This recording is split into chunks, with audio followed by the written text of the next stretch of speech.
look up who they're written for, you know, you go on their LinkedIn or whatever.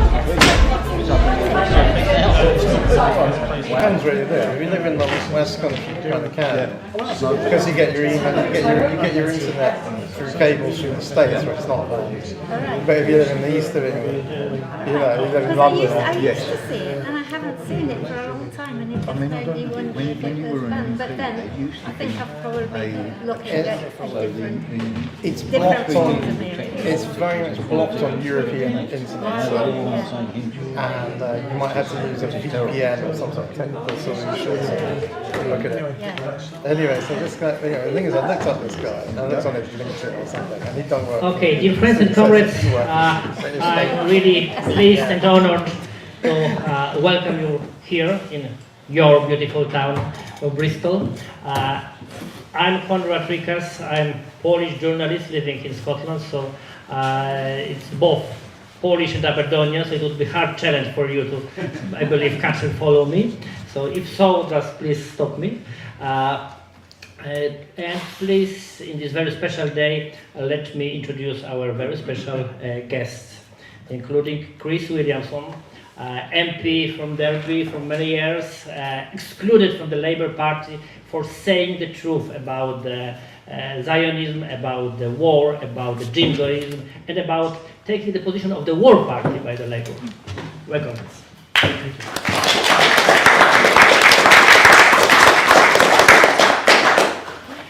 We will speak today a lot about the journalists. I'm a journalist as well, and a lot of our guests are journalists.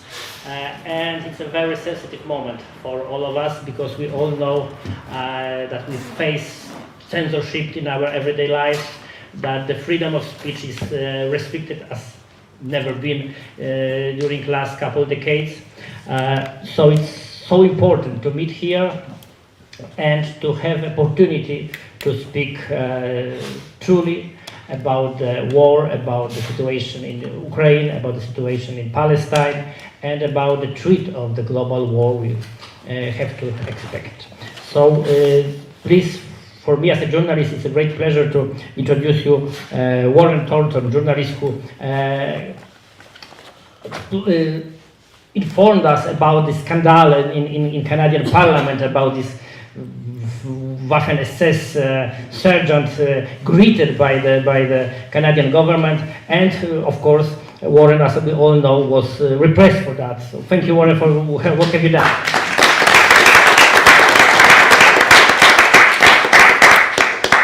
We will speak a lot about the freedom of speech. So please just let me introduce quickly our guests, journalists and researchers.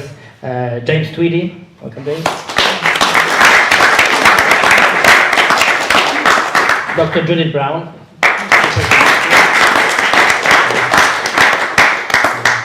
Local Bristol strange of freedom of speech and of independent thinking, Martin Summers. And investigating journalist Tony Gosling. I believe that we hear a lot about the plots and about the roots of the present jingoist politics, not only of British government, but also whole Anglo-Saxon elites and how they create the reality we now live in. And of course myself, Konrad Rekas, Polish journalist, Polish activist, activist member of the No2Nato movement. Thank you very much.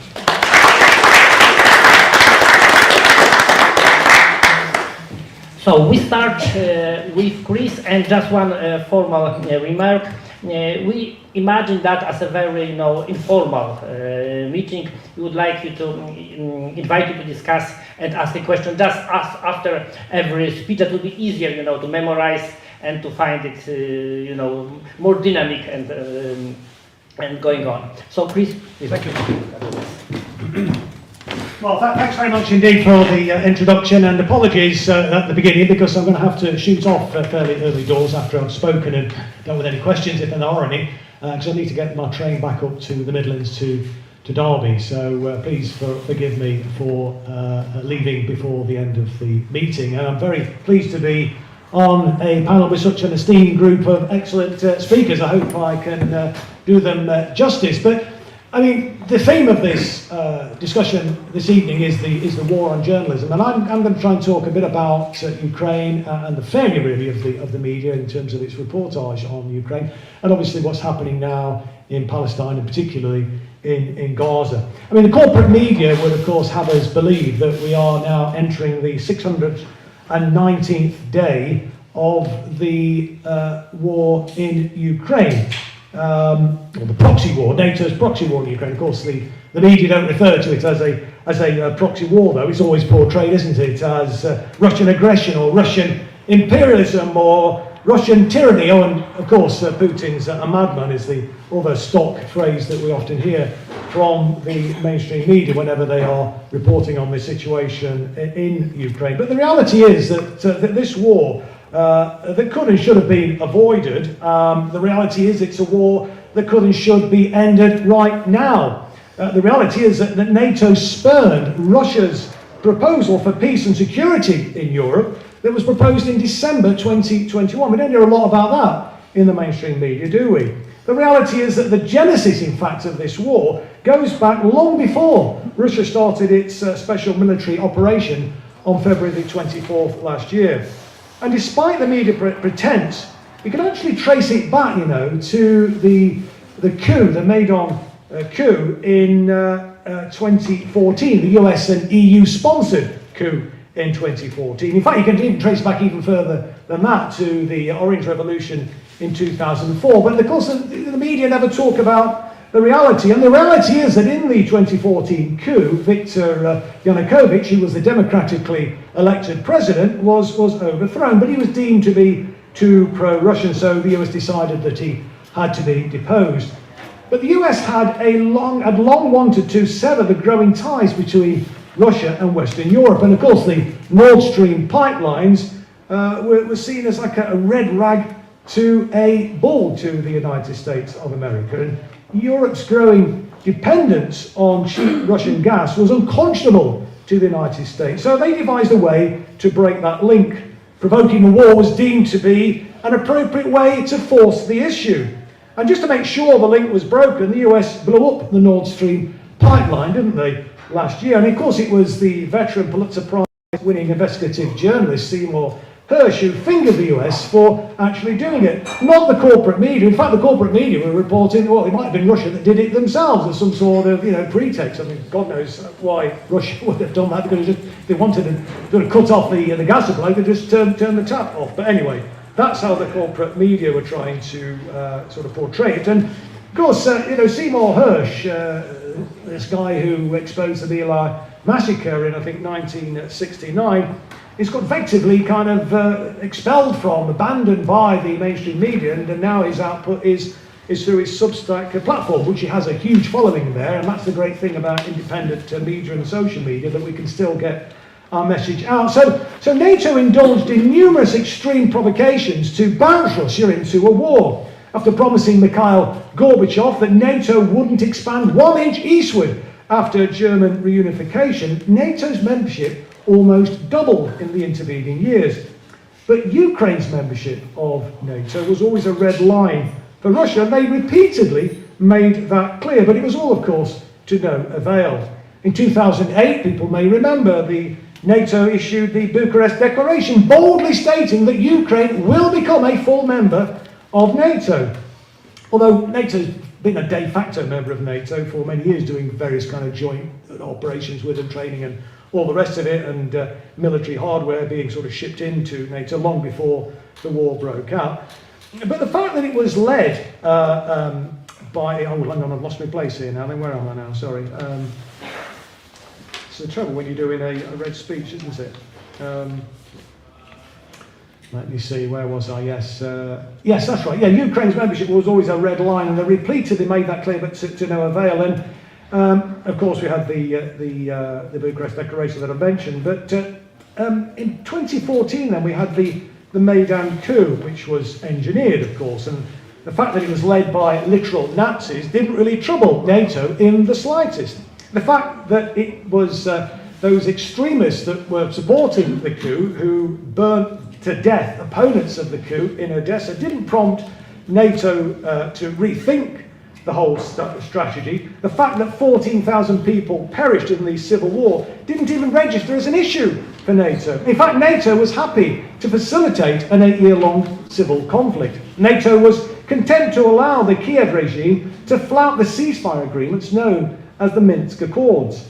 NATO said nothing when the coup president Petro Poroshenko pledged to make kids living in the Donbass cower in their basements. I don't know if people have seen that on YouTube or whatever, but if you search it, you can actually see him making that speech. In fact, NATO sought to extend the conflict for the reasons I've already outlined. Senior figures in NATO's de facto, senior figures in NATO's de facto think tank, the Atlantic Council, were supportive of a war with Russia. Just 2 months before Russia's special military operation, the Atlantic Council was urging a war in an article in the Wall Street Journal. The author of the piece was John Denny, who's a senior fellow at the Atlantic Council. He set out what he described as the strategic case for risking war in Ukraine. NATO allowed Zelensky to build up his military forces on the Donbass border, ready to mount a huge military offensive in early 2022. Of course, the attack never actually materialized because Russia invaded before the offensive could get underway. So this plan to fracture European ties to Russia had been long in the making. Russia argued that its operation was covered by the UN's responsibility to protect doctrine. This duty applies when a state manifestly fails to protect its populations. Well, the Kiev regime had been manifestly failing that test for 8 years. And it wasn't just failing to protect its population in East Ukraine, it was actively killing and maiming them. So Russia certainly had an arguable case to intervene. And it was a damn sight more arguable than when the Tory Prime Minister David Cameron invoked the responsibility to protect doctrine to try and bounce Parliament into military action in Syria in 2013.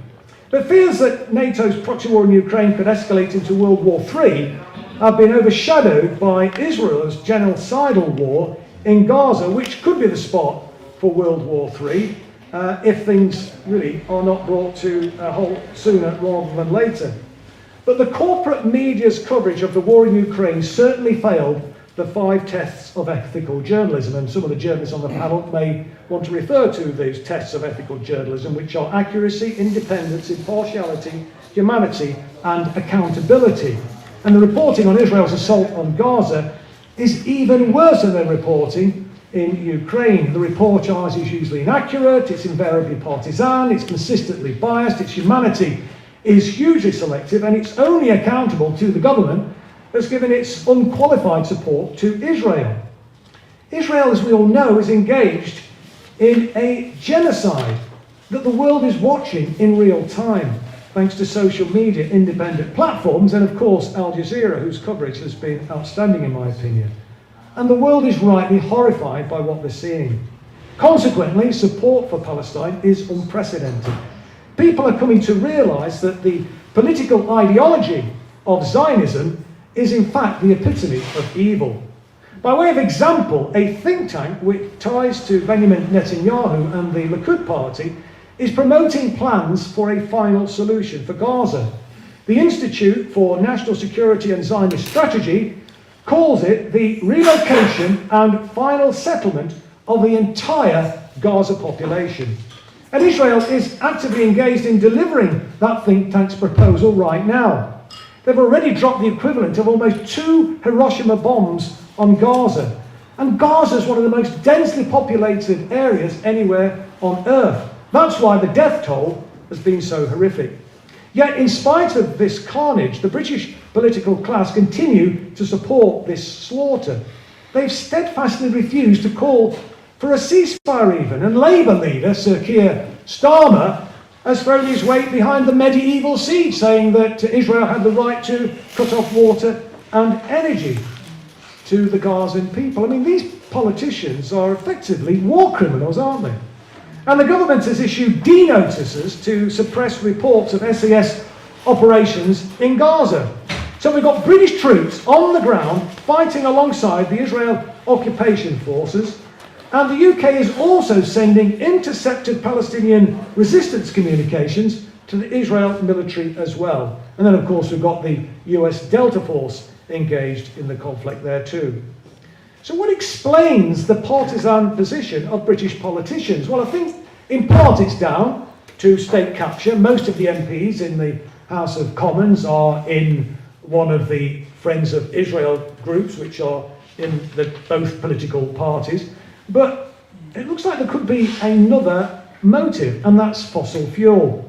Israel's just awarded licenses to 6 companies, including British Petroleum, to explore for natural gas off the Gaza coast. So just as with Ukraine, the West fossil fuel industry is driving a humanitarian catastrophe. Israel has served the purpose of sowing chaos in West Asia since it was founded in 1948.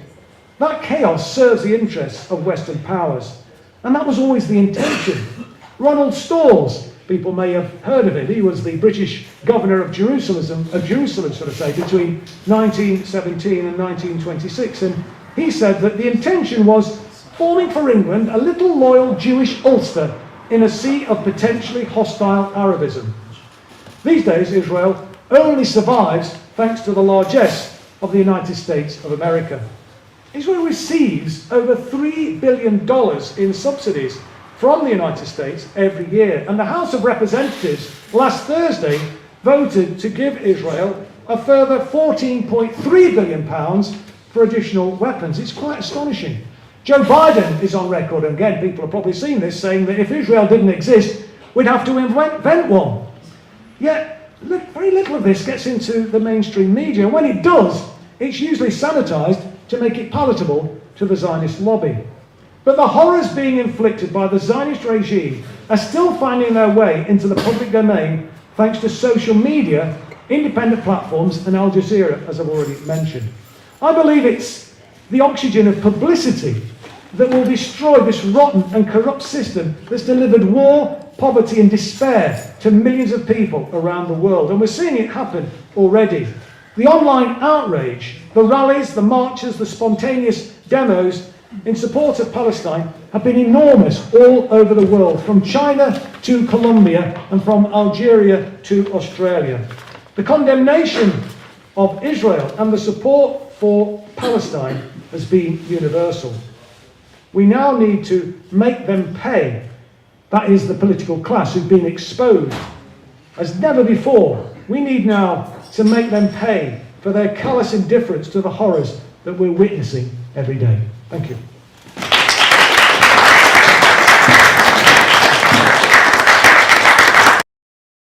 Very much indeed, Chris. I asked previously if you have any questions. Now, that's the moment. Please have a seat. Who would like to start?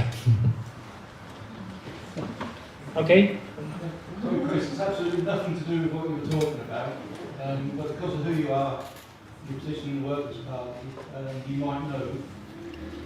Do you know if there's any leafleting teams organised for the demonstration in London on the 11th?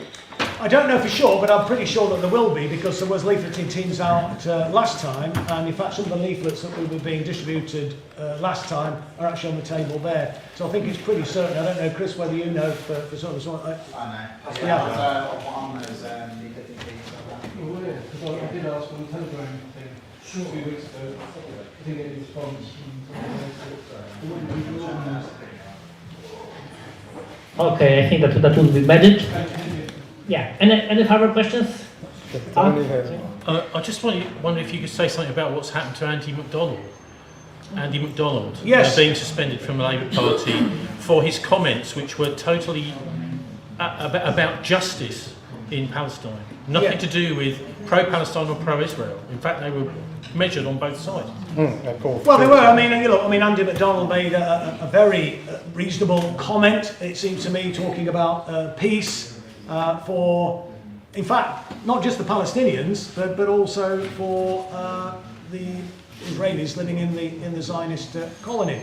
And he was suspended by the Labour Party. The Labour Party now is a lost cause, in my opinion. I spent 44 years as a member of the Labour Party, stuck with it even through the dark days of Tony Blair. But even during that time, I still felt maybe the Labour Party was a vehicle where you might be able to get some crumbs from the table. It still seemed to be a vehicle maybe for delivering some modest progressive change. That no longer, it seems to me, is the case. The left is no longer tolerated. Progressive voices are no longer tolerated in the Labour Party. They are ruthlessly dealt with. They are suspended and expelled and demonised. And this is obviously happening to Andy MacDonald now. And I was making the point when I was a Member of Parliament and I was a member of the so-called Socialist Campaign Group that we had to draw a line in the sand. We had to push back against the Zionist lobby. We had to push the leadership from the left to create some space for Jeremy to occupy, because all the pressure was coming from the right.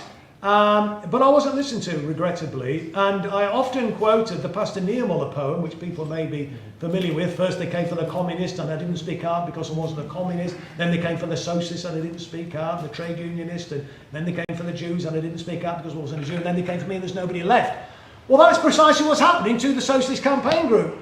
Jeremy allowed this monster to grow, and I kept saying to Jeremy, stop apologising.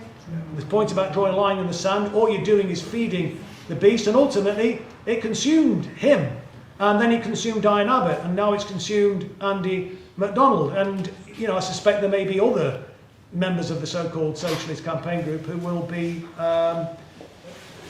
removed as well. Because the Labour Party now is basically the war machine party. It's a neoliberal party, and there is very little difference between Labour and, well, I don't think there's any difference, frankly, between Labour and the Conservatives. If you look economically, they are both on the same page in terms of neoliberalism. If you look at foreign policy, they're both on the same page in terms of being in the pockets of the military-industrial complex and being basically a pro-war party. So what do?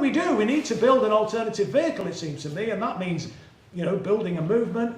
I'm joined the Workers' Party. There are other parties out there, but we need to collaborate. We need to work together to give people a chance of an alternative at the next election. But it isn't just about elections. That's the other important thing to remember.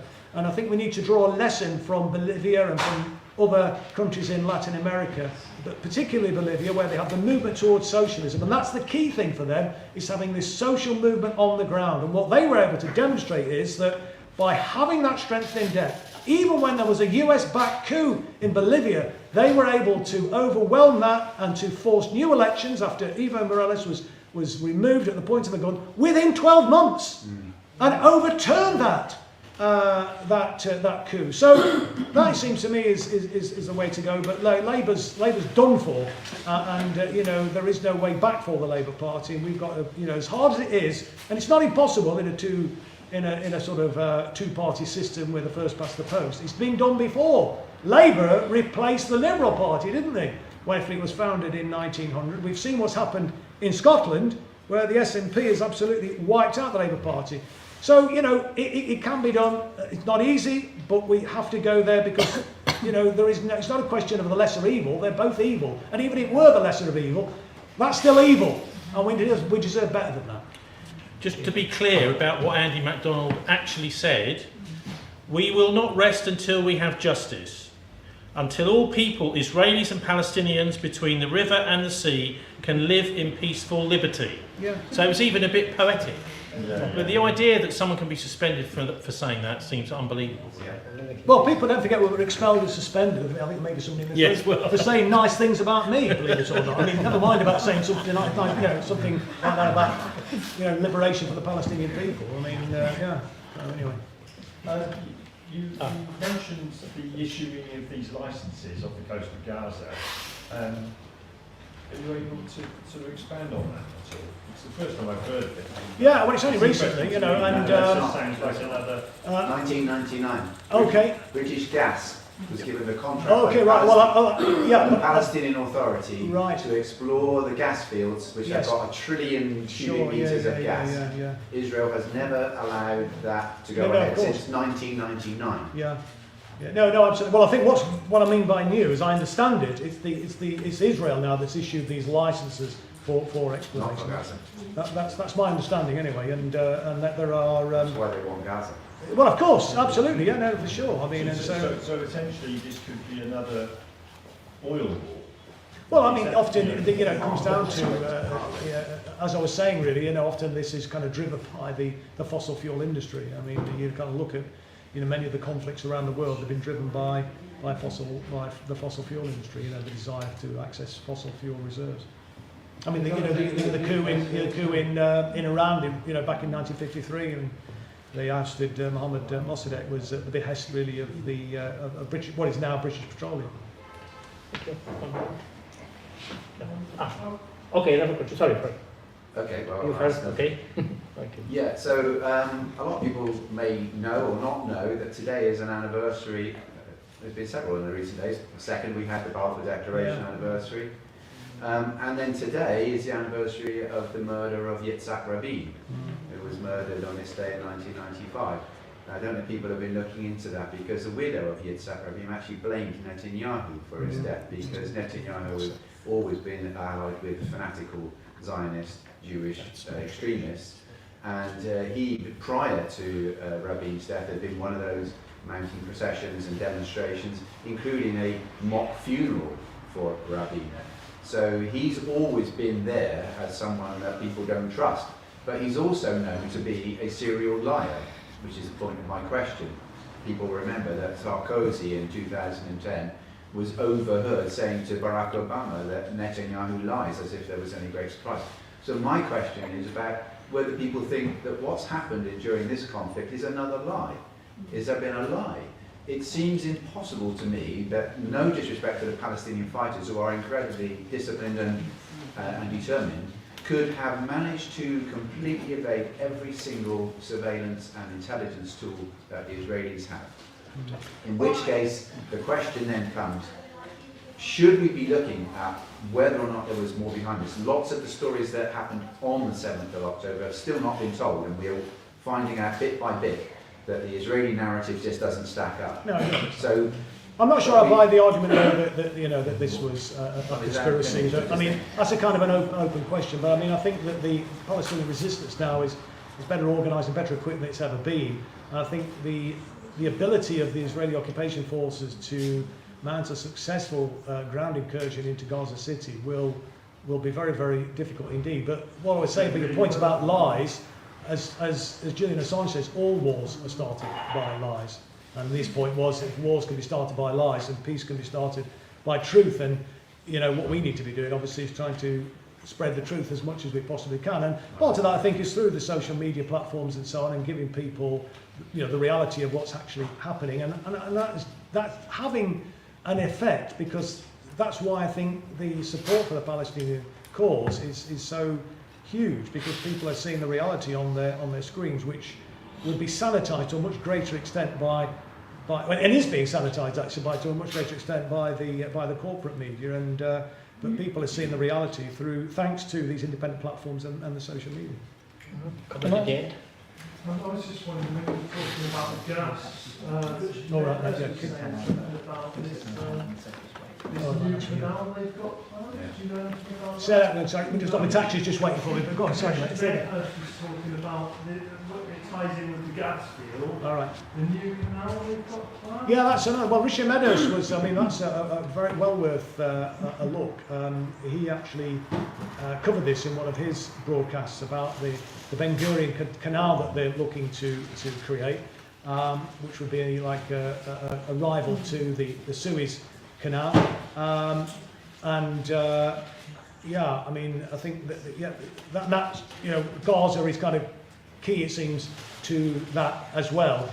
So yeah, there are a number of other factors at play here. I mean, and given what we've seen in terms of this think tank report talking about the complete evacuation of the entire Gaza population. I mean, I think Rishi was saying in one of his broadcasts as well that the US, if Egypt accepts, if they succeed in pushing people out of Gaza, and if Egypt accepts it, that the US will wipe out their national debt, and Israel will pay for the cost of building the accommodation and so on and so forth. So yeah, there's a number of factors at play here, but ultimately, of course, we've got to get, in my opinion, behind the Palestinian people and support the resistance, and I think that they can prevail because they're in a stronger position than they've ever been. Look, Israel is in a very weak position now, because you've even got people like Ehud Barak and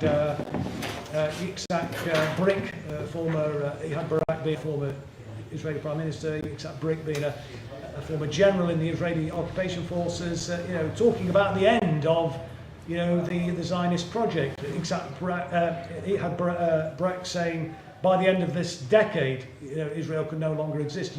Yitzhak Brik was suggesting that he compared the Israeli population to the passengers on the doomed Titanic.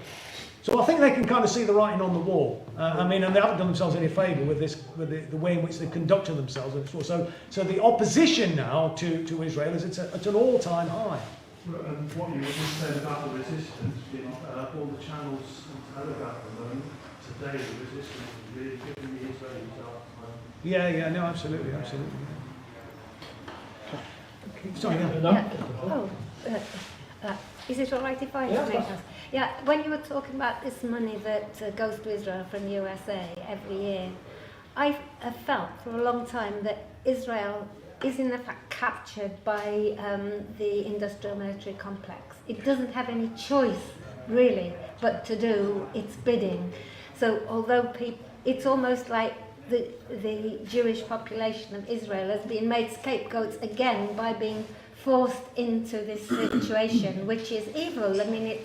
You have to say it is. Yeah, I'm not sure. But what choice do they have, really? Because they can't survive without this money, and if they don't have this money, if they don't do the biddings of their paymaster, then that money will be withdrawn and they can't exist. Well, again, quoting Julian Assange, he talks about the forever war, didn't he? And these wars, kind of, that money which is, notionally for different countries ends up being, falling into the pockets of the industrial complex. But of course, let's remember that a lot of the people living in Israel have kind of just moved there from Europe and from the United States of America. Many of them have old dual citizenship, and indeed there was a poll for Channel 13 prior to the latest Palestinian uprising that suggested that 28% of the Israeli population were considering moving. That figure will have gone up immeasurably now. Israel's economy is struggling now as a result of this. I think there'll be now a much greater likelihood of boycotts, of sanctions, even officially, sanctions being imposed by nations, but also I think people's awareness now of the brutality of the Israeli regime will drive people to spontaneously, boycott Israeli goods and so on. So, yeah, they're in a difficult place now. I think economically in a difficult place, militarily they're in a difficult place, and given the level of hostility now to Israel and support for the Palestinian people, and the Israelis themselves feeling vulnerable now in a way that the Palestinian people have been for such a long time, because the Iron Dome ain't working.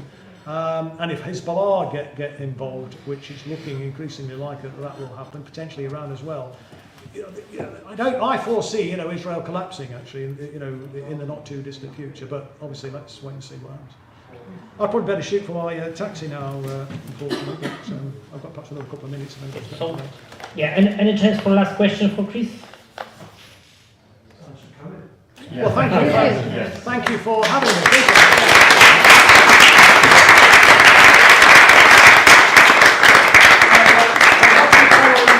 I'll follow on a live stream now on the train if I can get the internet.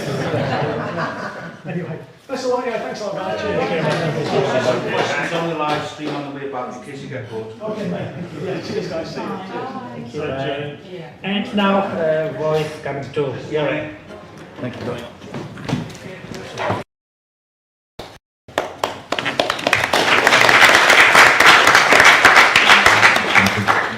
First of all, thank you very much for the organisers for having me here and for you turning out here. I think it's important that I speak about three things, really. I'm going to tell you a bit about myself and how I started out becoming a journalist, what happened exactly with the arrest, and what journalism and why we should be saying no to NATO. So first of all, I was a former military sniper for 6 years, and then for 8 years I was part of a team that were going around protecting people in war-torn countries.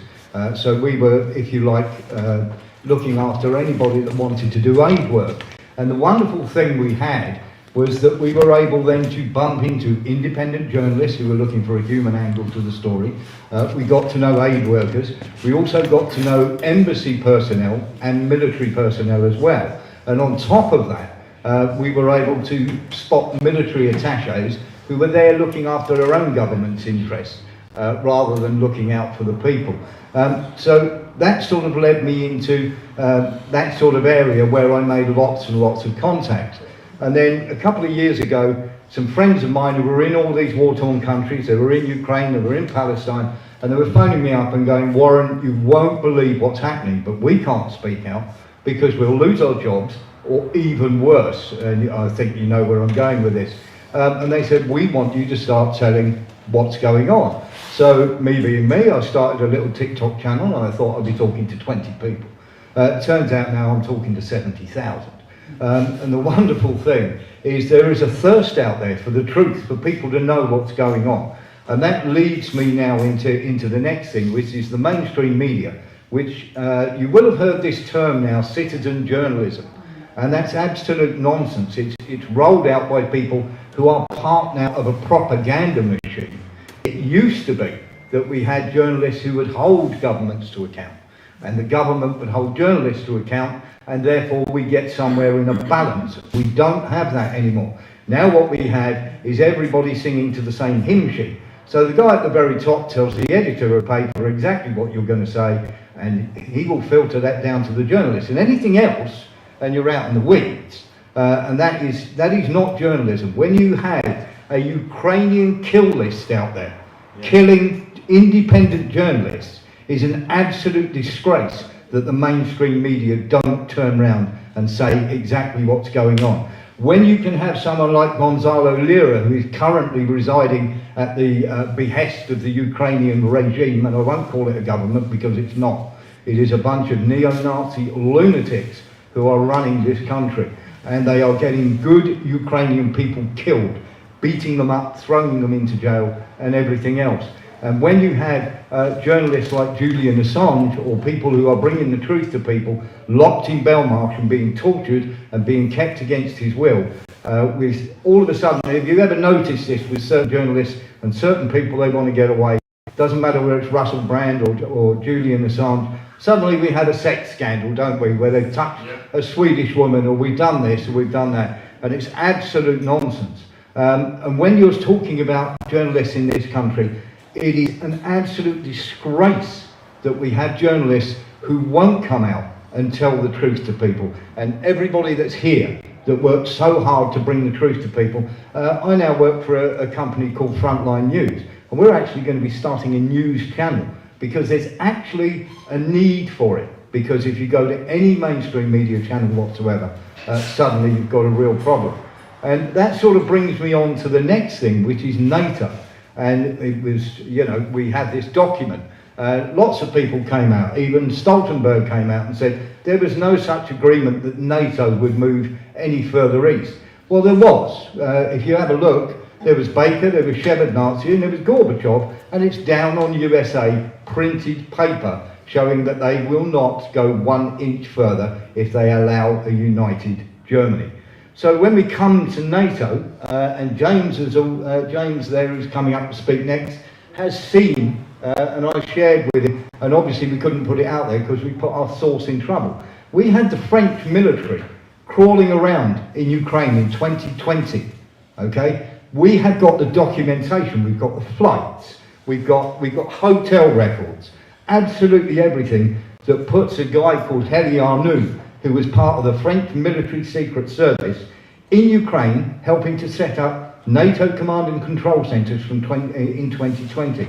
200 yards away from a bar in Kiev called the Golden Gate, which is known for American personnel and mercenaries, of which we have a track. And I've got a list of over 1,500 mercenaries that are operating at the moment in Ukraine. And we also have in 200 yards away, do we not, from a certain embassy.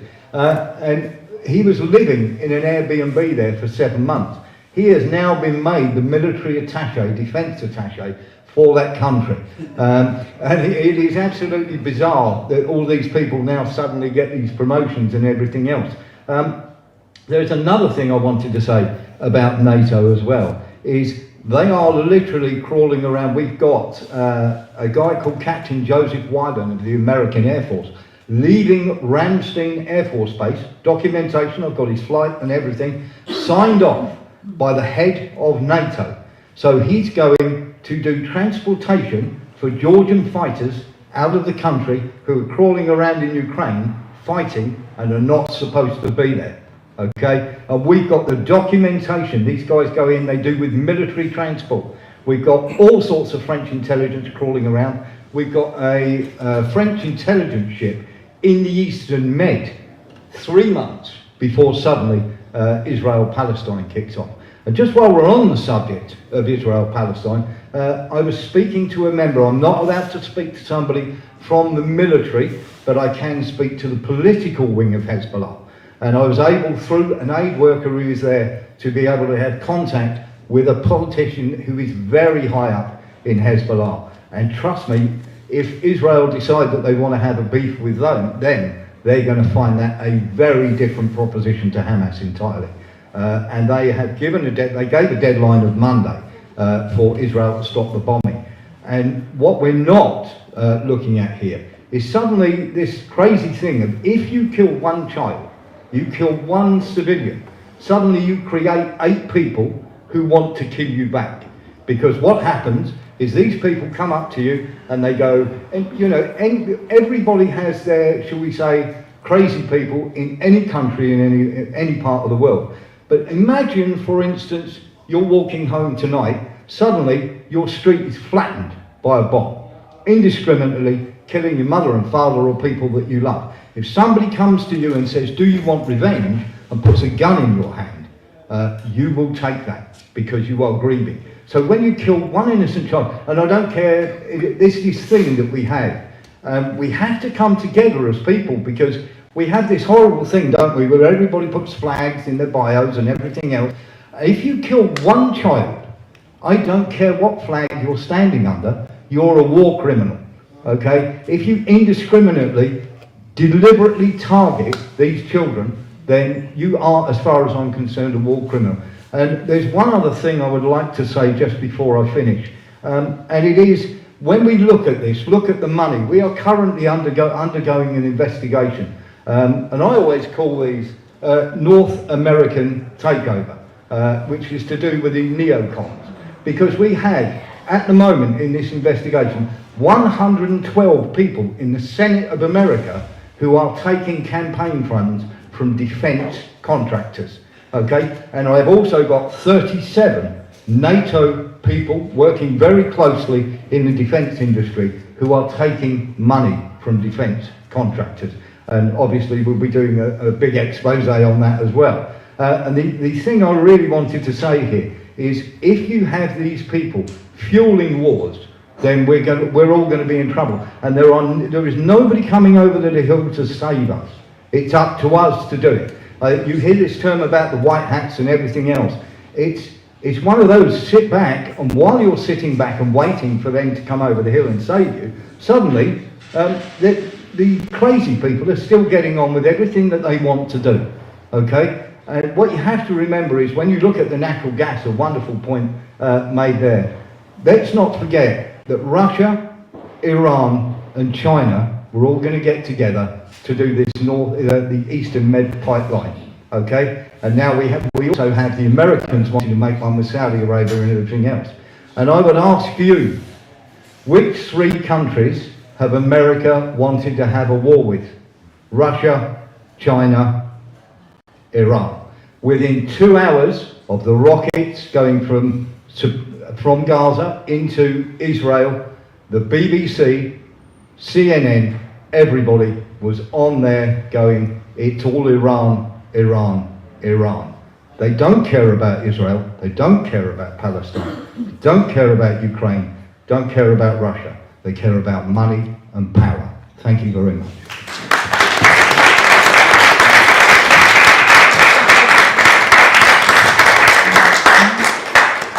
Thank you very much, Warren, indeed. Questions in this moment? I do, yes, yeah. That was my question.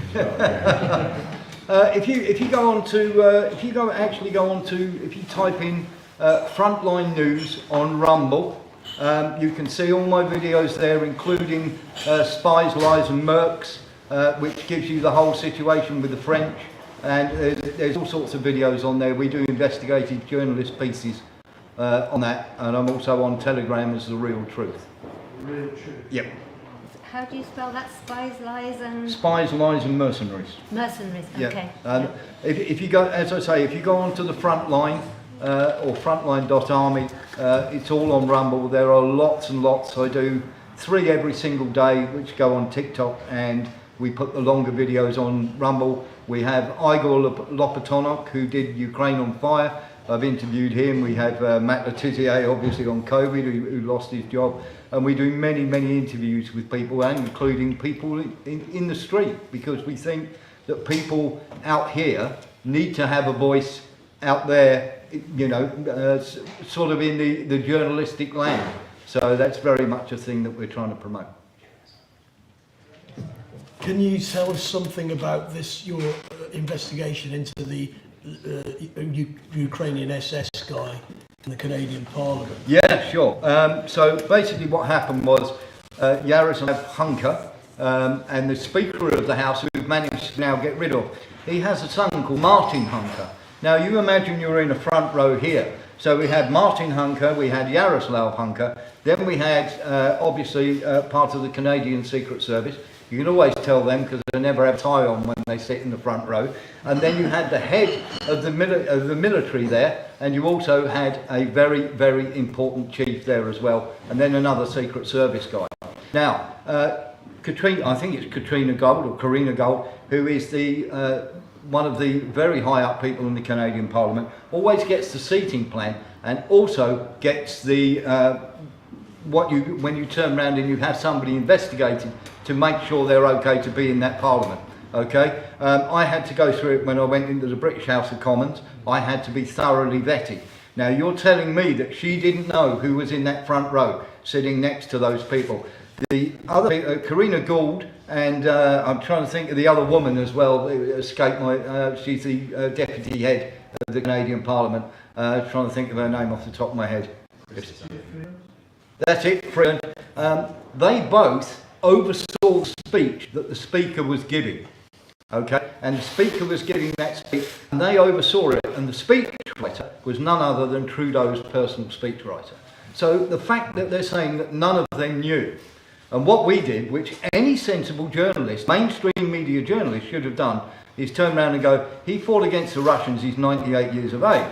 Okay, so he must have fought for the Germans in the Waffen-SS. So I then went and looked at his profile, and he had an actual profile of him in uniform, and he also had a scholarship in his name at the Alberta University. And the other thing that we found out was that Martin Hunker, who was sitting on the end, had given the Speaker of the House, Rota, campaign donations. Now, anybody who's a politician looks at those campaign donations very carefully, because you don't want that coming to bite you in the backside when journalists start digging into your past. He lived in the same area. He knew who Martin Hunker was, and he knew who Yaroslav Hunker was. And that's why he ended up having to fall on his sword to protect everybody else. But what I'm saying is those mainstream journalists, I found all that out, and I went through a source as well. He served in a British concentration camp. Okay, so we knew who he was, and you're telling me the Canadian Parliament didn't know who he was. And the thing was, within 4 hours we found out that. Now you're telling me that mainstream media couldn't do that. And then of course, when I turned round and I said, right, here's the guy, and then suddenly I was on a live on a Sunday with somebody from the Donbass, a reporter in the Donbass, who was talking about the shelling going on in Ukraine. And suddenly the police show up at my door and they want to cart me away for a quick question and answer session. I then refused to go voluntarily. I was then arrested. I spent a rather fun night in the cells when I was singing all sorts of freedom songs. And then in the morning, my lawyer rather smacked him around a bit, or my solicitor rather smacked him around a bit. And we were free to go. They tried to give me a caution. I refused to have that as a voluntary caution. And they went outside, had a discussion, and suddenly there was no, you're free to go, sir. And when I was actually asked, you know, they tried to do me for malinformation, which means you've got the correct information, but they don't want it going from the private to the public sphere. Now, misinformation is when you don't know that it's a lie and you publish anyway. Disinformation is when you know it's a lie and you publish. Malinformation means you've got the truth, but they don't want it going into the public sphere. And as a journalist, we have a right, when an organisation or a person is deliberately misleading the public, to let the public know about that. So we basically invoked Article 38. He didn't have a clue what we were going on about, and I was released the next morning. This is in Britain? This was in Britain, yes, at fish ponds. Fish ponds, yeah. But they didn't have to charge it in the end. No, they didn't, no. Is it? No caution, no charge. Is it true that Martin Hunker and Jaroslav Hunker, Martin Hunker is quite a wealthy businessman, that's what I've read. He was, yes, yeah. And that they're actually the constituents. They live in the constituency of the former yes, they speaker. Do. Yes, they do. So yeah. the speaker knows who these guys are. They're his constituents. Absolutely. Martin Hunker actually worked for the largest mining corporation in Canada, and he was the chief financial officer. And he was the one who donated through that company, through the mining company, donated quite a large amount of money to the Speaker of the Canadian House. Yeah, well, I think we will discuss about it also later, but it's hard to imagine that Chrystia Freeland, who is granddaughter of the prominent Nazi collaborators, Ukrainian collaborator from Krakow, from the occupied by Nazis, German Nazis, city in Poland. It's hard to imagine that she's not aware about someone's Nazi past. Absolutely opposite. Yeah, and Jaroslav Hunker, let's not forget, his unit, including him, went into a village, pulled 5 people out of a bar, and shot a 15-year-old boy for having a Russian coin in his pocket. What was it you said about British concentration? He served in a British concentration camp, Jaroslav Hunker. So the British knew exactly who he was, and therefore could quite easily, I mean, this was information. I think sorry, prisoner of war camp. I do apologise. Prisoner of war camp. Yes, he was. Yeah, he was captured, brought to Britain, and put in a prisoner of war camp here. So we knew full well who he was. The fact that Canadian Parliament say that they didn't know is absolute nonsense. Just on this point, I don't suppose we want to labour it too much, but one, they knew, clearly they knew, and they probably knew that it could be revealed, and indeed it was revealed in the mainstream media, and there was a big outcry. What was the point of them doing that? They knew, so why did they make such a big scene about it, knowing that potentially it could all go a bit wrong? And furthermore, when these things are exposed, either by independent or otherwise journalists, Trudeau is still there. They seem to just be able to turn the clock on very quickly and it's all forgotten. And I think the one thing I feel a bit depressed about all that, because although there's a lot going on, and I really appreciate all the people that do all this amazing work, independent journalists, without them we'd be stuffed really, we wouldn't know what's going on. Thank you. But at the same time, I always feel we're a bit of a self-selecting people. You know, we've always been sceptical, we're perhaps on the left, whatever it is. Yep. So we're there already, our antennae are out for all this stuff. The majority of people aren't. No. So we're still in this position where we're a small minority of people who know what's going on. Yeah. How the hell do we ever get beyond the censorship of the mainstream media? We have to wake people up. I mean, that's why we're doing the news channel, and it's a wonderful point that you make.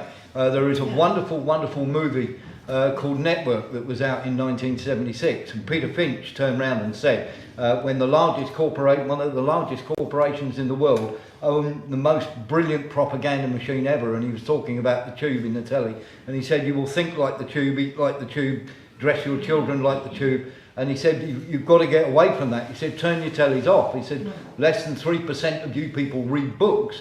And what we have today is a dumbing down. We have all these wonderful things that people can go on, dancing girls on TikTok, or, you know, go and watch this creator on YouTube or whatever. And there is not enough people in politics that should be. And the whole idea is to create this distraction here while we get on with what we're doing here. Bill Hicks said it best, the American comedian, when he turned around and he said, here's 52 channels of rubbish, watch this, we will wake you up when it's time to vote. Speaking of which, James? Thanks.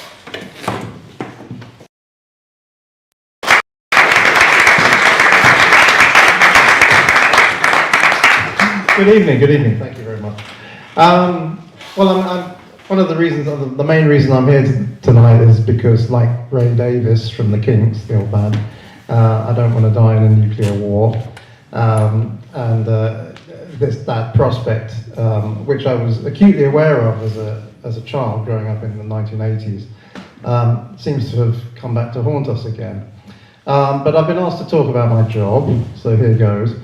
I suppose my journalistic hero is Hunter S. Thompson, the American, the so-called, who called himself the gonzo journalist. He put himself at the center of the story. And what he used to say was that, one of the things he used to say was that when the going gets weird, the weird turn pro. Well, here we are. So, moving on. So I'm sure you're all voracious consumers of the media, and you all have you're a sophisticated audience, and you all have your own opinions about it. So I don't want to lecture you, or I don't want to give a lecture tonight, but I'm going to tell you some of my own experiences of being a journalist in both the mainstream press and the alternative press, and where I think they're both going. My first job in journalism back in 2007 was as a reporter for the Morning Star, a left-wing newspaper. Based up in London. I was there for a couple of years, and then I came back a few years later for another stint. I'd been living out in Spain and teaching English in the meantime. And I came back as the international editor, which isn't as exciting as it sounds.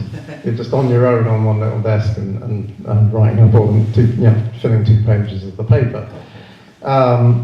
With stuff from the wires, from the news agencies, and that's one of the things that's been criticised in the way that news gathering is done now, that everyone is just reprinting the wire stories from the Associated Press. Let's see. And then I moved on to Russia Today. I had a brief stint there at the old office in Millbank, in the Millbank Tower, very posh place to work.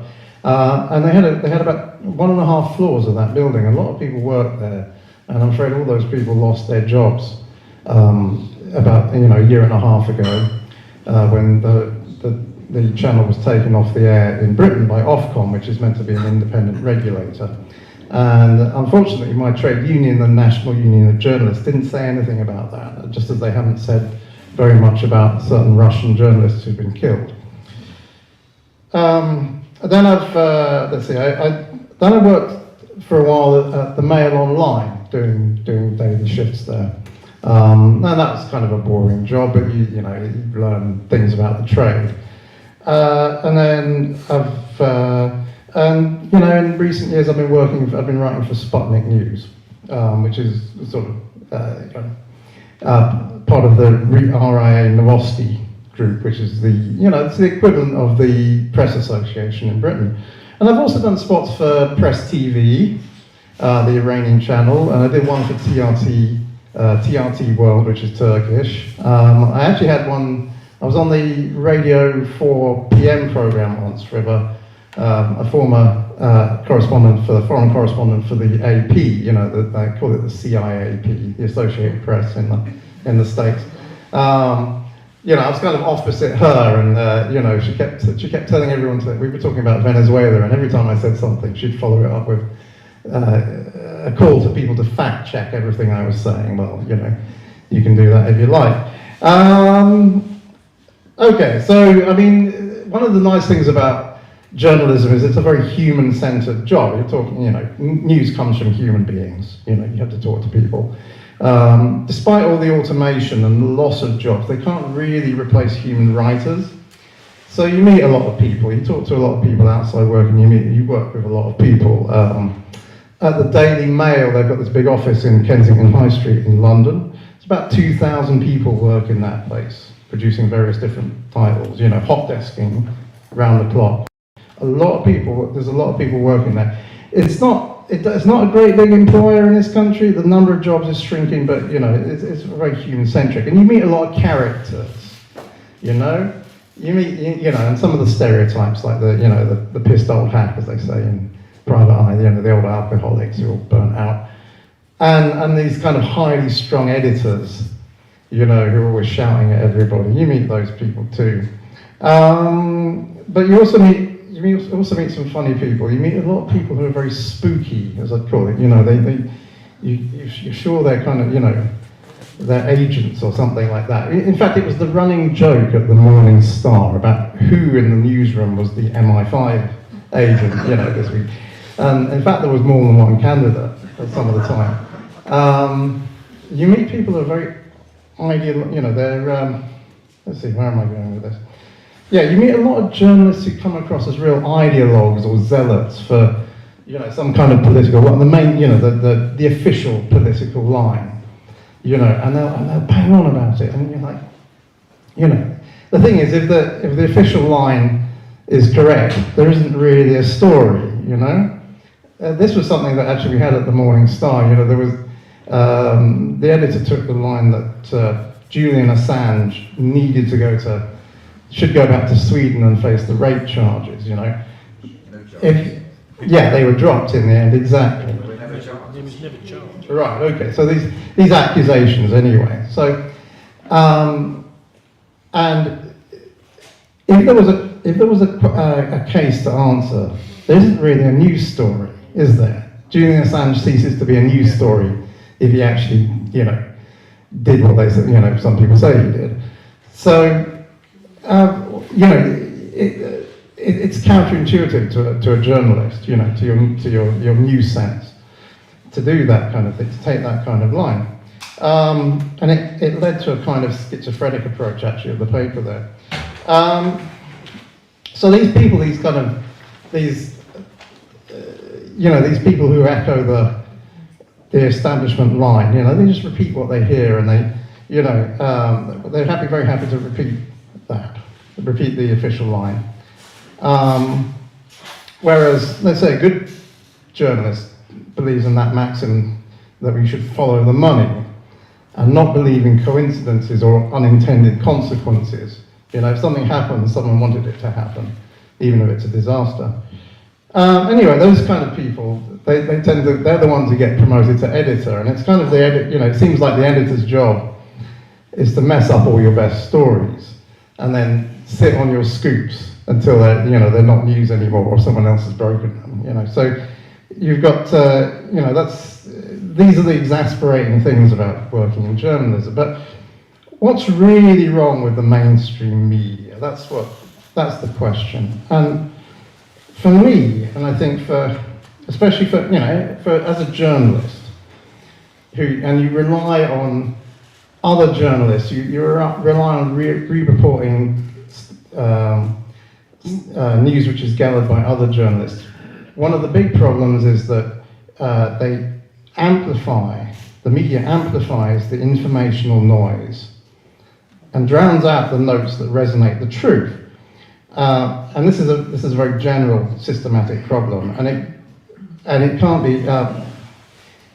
be solved by just changing the ownership structure or by regulation, by some kind of standards, you know, which in itself is just censorship. We see this a lot. There are things which are accepted as fact because they are asserted by journalists, which you can disprove quite easily, yet they are repeated over and over again. When we talk about the death toll in the bombing of Gaza, it's often reported that comes from the Gaza Health Ministry. What is the Gaza Health Ministry?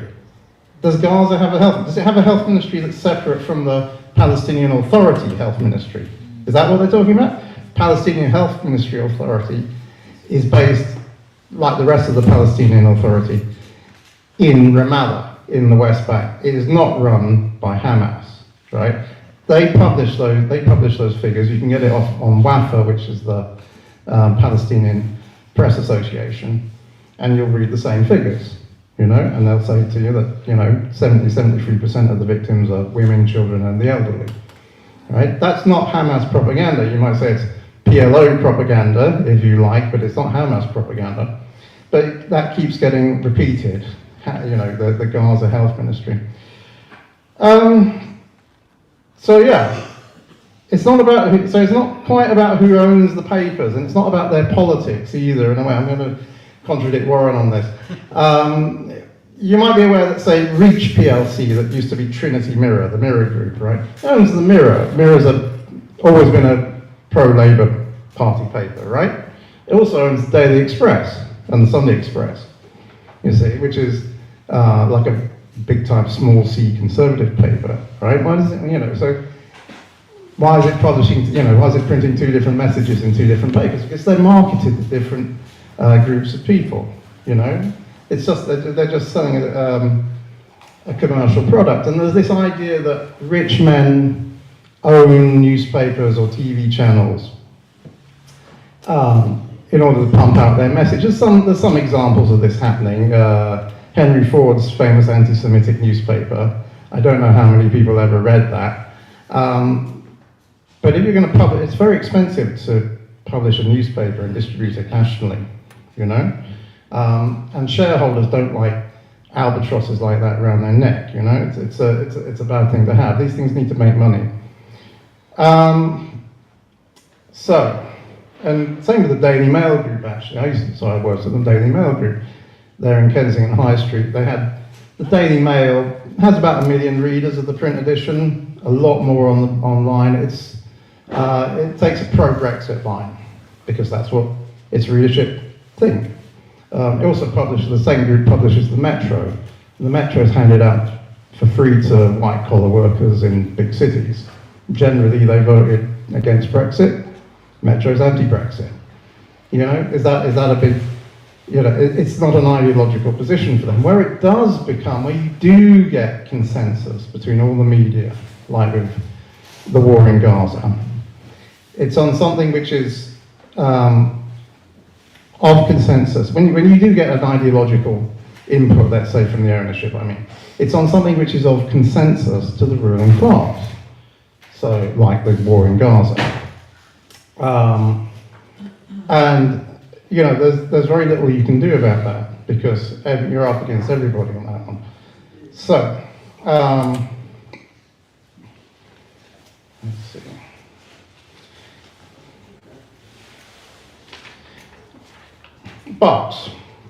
So there's this failure to question the official line and shine a light on crimes committed by the powerful is what contributes to the impunity of our leaders.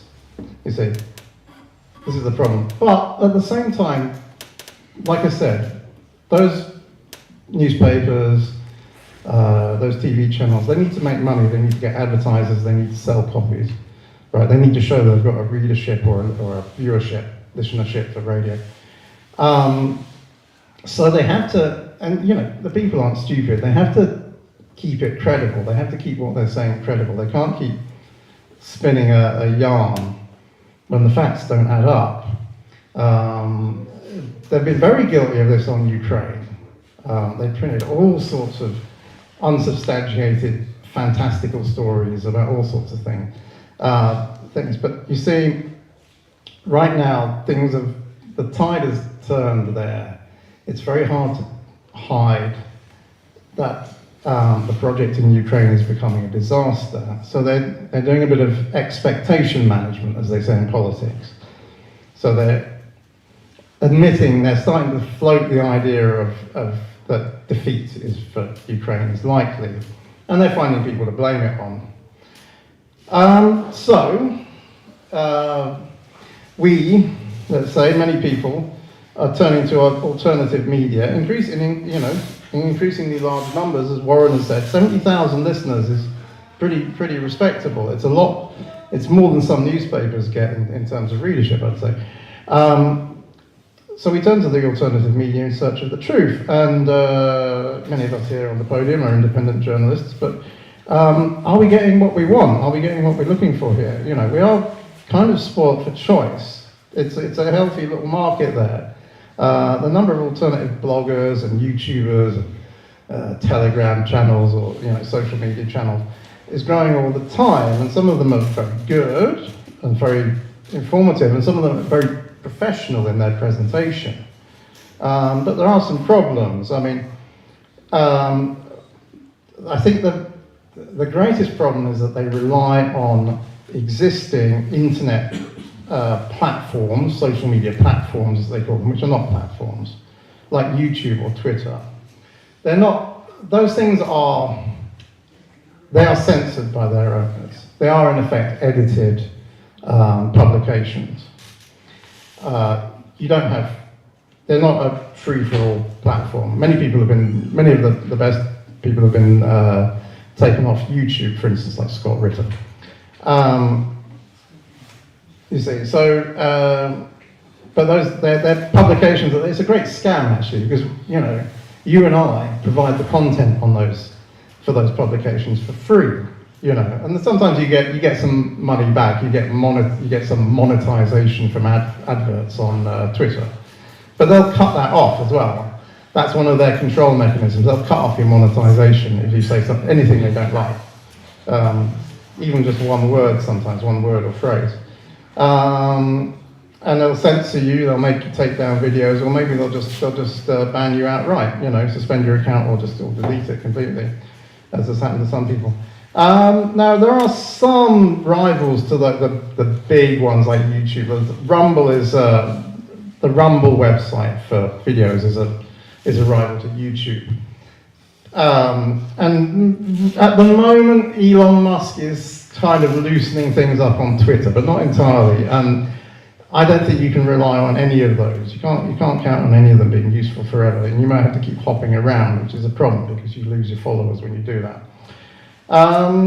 Also, some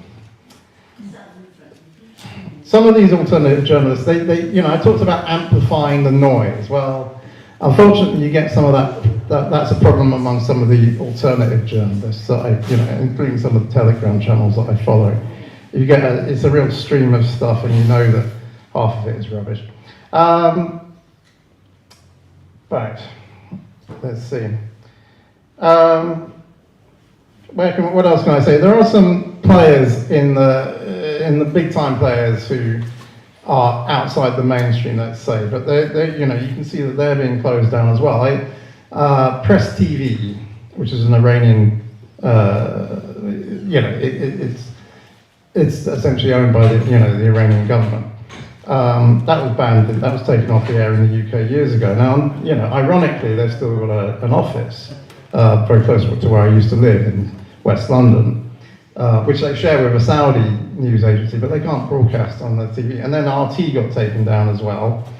And you see, if you go, it's becoming extremely oppressive, essentially, in the media. You see, even GB News, which is mainstream on any political issue, like really important political issue, GB News takes a very mainstream view. In fact, it's you could.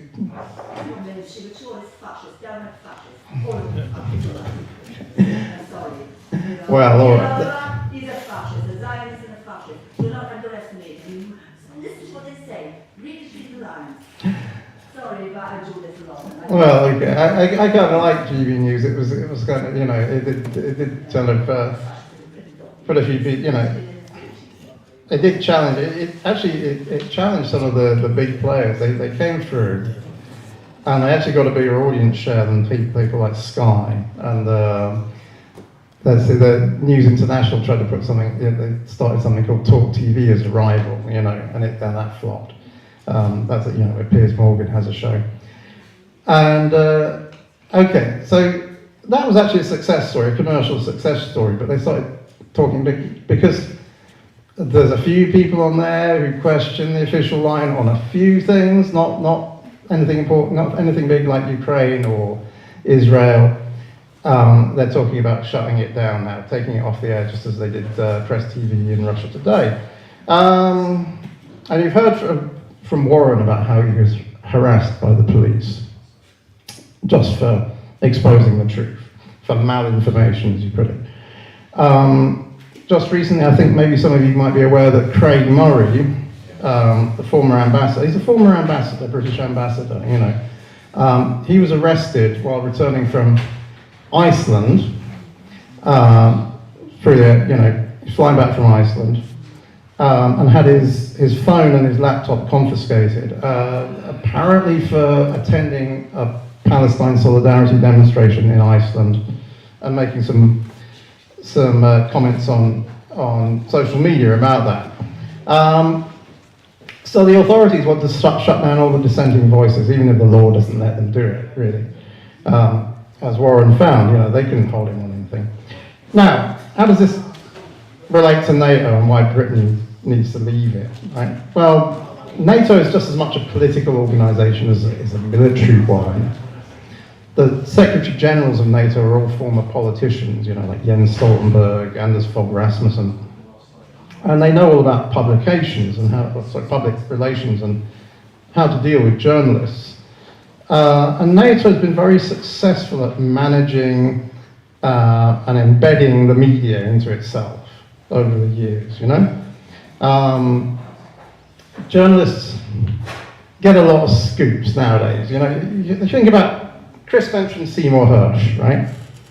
So back in the 60s, there were journalists like Seymour Hersh who were, you know, they were out there in Vietnam, they were embedded with the army, the US Army in Vietnam, in a foreign country, you know, surrounded by hostile people, basically, people who didn't want them there. But they still had the courage to actually question things, to expose the crimes that were being committed there, right? They spoke to people, they got these stories, they did that. Nowadays, when you read something that, you know, you'll read a lot of stories that look like that, but smell like that, but when you really look into it, they're not the same. You realize that they come from sources within the intelligence services. They're a limited hangout, as they say, right? You know, and it's a great way, it gets you, you know, it's a great way to promote yourself. You've got all these sources in the you know, in MI5, MI6, you know, the CIA, whatever, and they'll feed you stuff, right? Or, you know, you've got a source in 10 Downing Street who'll talk to you off the record, right? But what they're feeding you is something, you know, they're just feeding you a line. They're just feeding you something, you know, they're flying a kite for some policy change. They're, you know, they're trying to fight some factional battle within their political party or within the government. And you're not getting the full story. You're getting, you know, you're just getting a little, you're being told a fairy story there. And the journalists who get those scoops from those sources, they have a, you know, there's a price to pay for that. You have to say what they want you to say, you know. If you start asking too many questions, they'll cut you off. They'll find someone else to tell their stories to. So this is how my profession has degenerated over the past few decades, basically. You know, I'll finish up now. I looked up there and I saw question everything, right? You know, that reminds me of the motto of Russia Today, which is question more. And Sputnik's motto is telling the untold, which is kind of an oxymoron, because once you tell it, it's not untold anymore. But that's what I urge you to do. Keep reading, keep listening, and keep questioning. Thank you very much.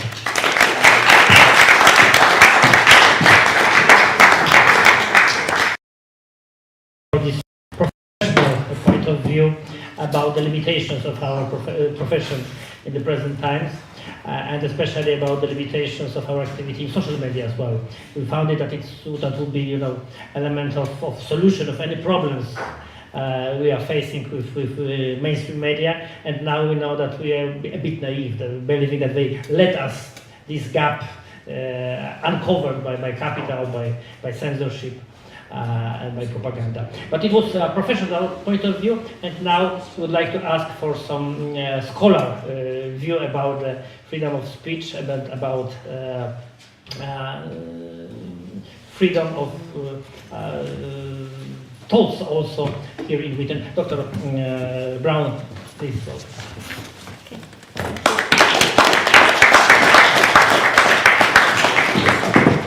Bring this down. You might need to loosen a little. Can you hear me? Yeah. Hi, my name is Judith Brown, and I started my career as a nurse, and eventually went to work in as a manager of refugee programs in Africa, and then in South Lebanon and in Yemen. I fell in love with the Middle East, and but what I found when I was there was that everything that I saw was completely different to what I expected. So I just felt that I'd been deceived by politicians and the media. Maybe lots of you think that as well. And so when I came back, I decided that what I would do would be to do a PhD to look at how this deception had happened. So I did a PhD at Exeter in the Institute of Arab and Islamic Studies, looking at how Arab imagery had been depicted in the British media and the influences on that imagery. And since then, which I actually started that PhD on in September 2001, and 9/11 happened, and it ended up a much sort of bigger and more complex PhD than I'd ever expected. But since then I've been doing research on different aspects of the media and how the media shapes stories. So it follows on quite well, really, from Warren's talk and especially from James's talk. When the COVID outbreak happened, I don't know whether people have different views in this room, but I immediately felt that there was something very suspicious because I knew a lot about disease protocols and the WHO protocols for disease, and I also knew a lot about how media censorship and media propaganda from my research, and I felt that something was really, really wrong. And in fact, I think Tony, who was in New Zealand at the time, I put something on the internet to say, doesn't anybody else feel the same as me? And Tony, that I knew from previously, responded and said, yes, I do. And it felt that I had somebody else in the world who felt the same as me. I know there may be some people in this room who feel different to me, but one of the things that I did then was join an academic group. First of all, I joined a UK group called HEART, and then I moved to a South African group called Pandemic Data Analysis. And because they had a media group, so I was able to slot into that media group, and I've been working on censorship ever since. And about a bit over a year ago now, the person in charge of that group, whose name is Piers Robinson, is very famous as an exposer of propaganda.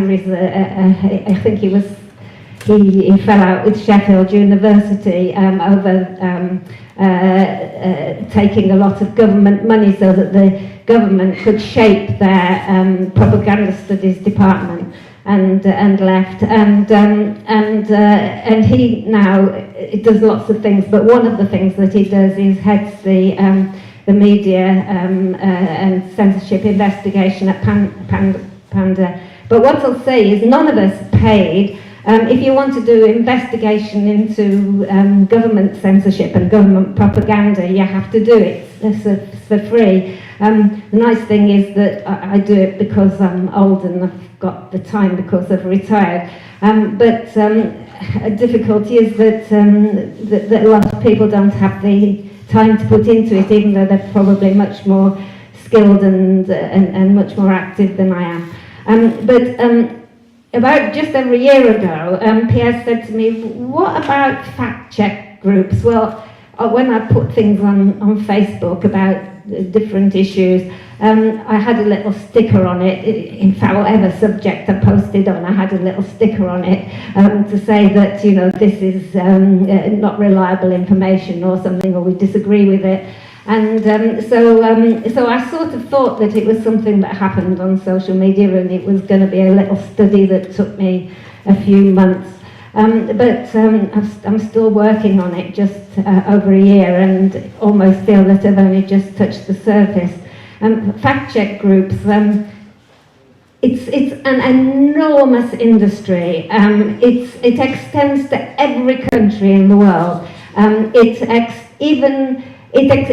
extends to every language, even minority languages. Like, for example, in places like Africa and India and South America, where they have minority languages, they actually advertise for people who speak minority languages, so that then you've got a situation of the news agreeing everywhere. So there's also a situation, because you don't only have to stop these stories getting out that you don't want, but you also to ensure that the stories that do get out are all the same, and the narratives are very similar. For example, you've got a group which is funded by the EU, and all of the European news agencies, newswires, they're the ones who send stories to all of the different mainstream newspapers, such as James was talking about.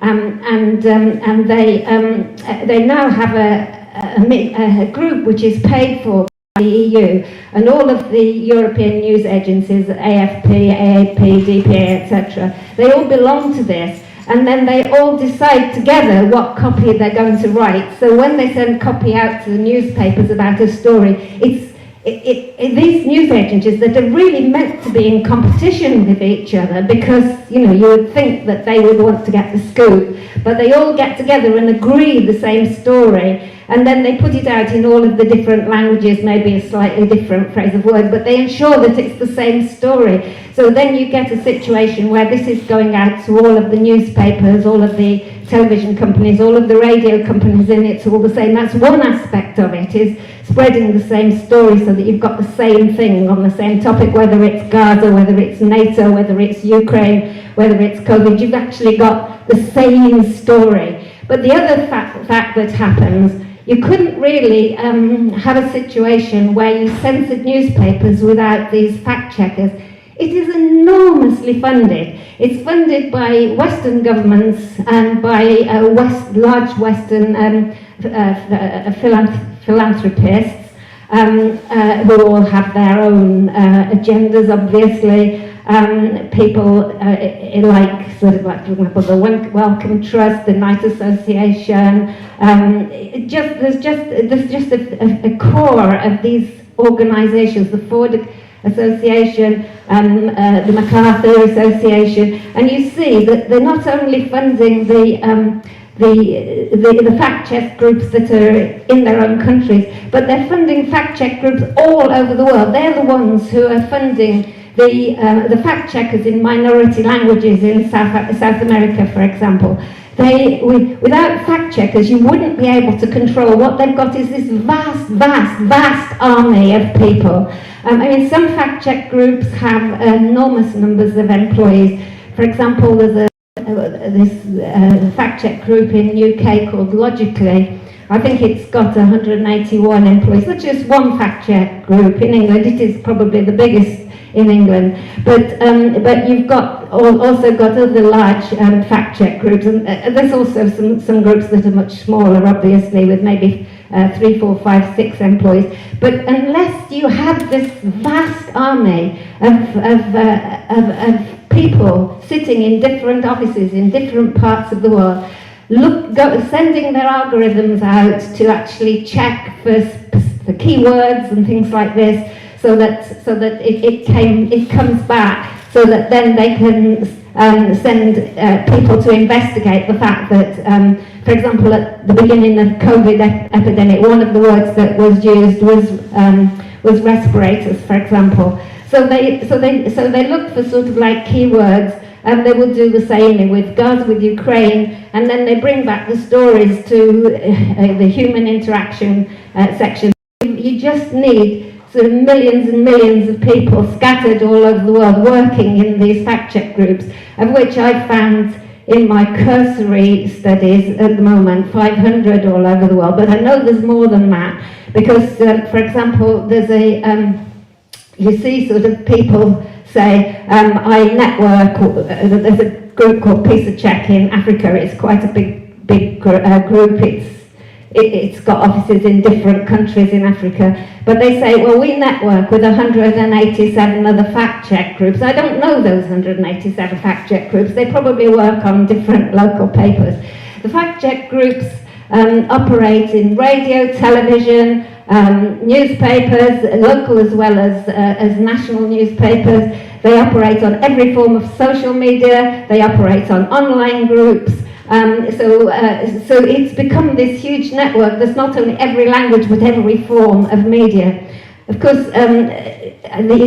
looking at the UK, now some of you might have seen about the Twitter files, which was investigated by an American journalist called Matt Taibbi, where it actually showed that the American government was paying money to fact-check groups in order to get them to sort of modify information that was being posted on social media. But I think that what a lot of people don't maybe think is, why doesn't that happen in England? Well, of course, America is the only country in the world, I'll say the only country in the world, that actually has a constitution that specifically forbids the American government from interfering with speech. We don't have that in the UK. We certainly don't have it in Europe, where there has been, for a long time, there's been a counter disinformation unit called Code of Practice on Disinformation. It's just being strengthened and with a new act called the Digital Services Act. And now that we're out of the EU, we've passed our online safety bill, which is going to do the same sort of thing. And of course, the UK government itself has had its own fact-check departments. It's got the CDU, which was based in the social, cultural, media department. It's now moved to the Department of Innovation. And then we also had the RU, which was based in the Cabinet Office. We also used the 77th Brigade, and the 77th Brigade know that they thought that they were going to be used by the government to fact-check in order to fact-check things that were said by foreign governments. But no, they want to check fact-checks, and they want to check what ordinary citizens are saying, and they pull out people who say things on social media or the media who disagree with what the government are actually saying. So the difficulty is that, you see, a lot of these people, their jobs depend on it. You know, people can get really, really high wages in countries like Africa and India, and you know, from working on these fact-check groups. And there's such a shortage of jobs for people for graduates in these countries that they're very pleased to take these jobs.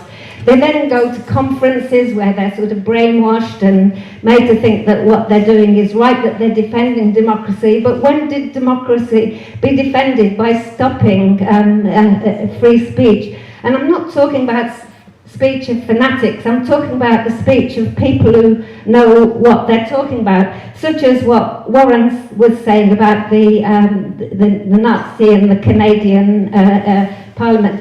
That should have been reported in the mainstream media, couldn't have been reported in the mainstream media, because if it had, the situation would happen that there are various organisations, Ads for News, Google Ads, another one that's associated with Xander, associated with Microsoft.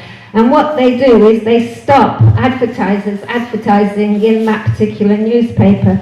So you can see this sort of like network of carrot and stick that's applied to the media.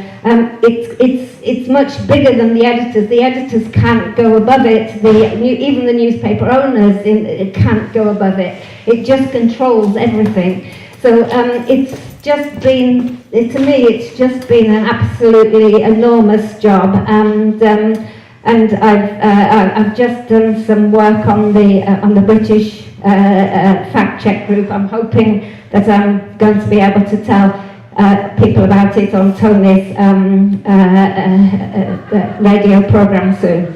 But anyway, thank you all for listening, and thank you all for coming, and I hope that you will carry on listening to alternative forms of media. We've got great examples here, so that you really get the real news that isn't modified. Thanks very much.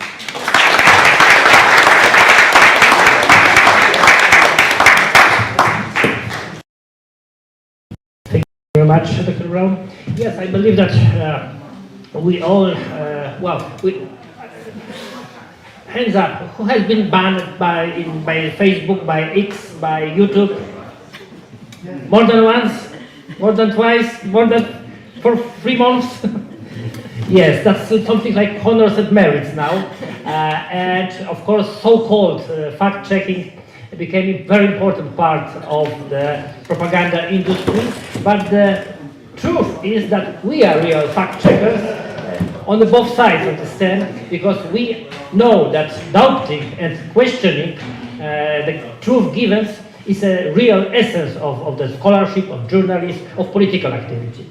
With the next speaker, we have a lot of common friends and common experience, because as we discussed before this event, in the same said 90s, we tried to prevent neoliberal so-called reforms and transformations in Poland, in Eastern Europe. So I believe that our common experience from Eastern Europe is also very important for us to understand and try to explain the situation, especially in Ukraine. Martin, please.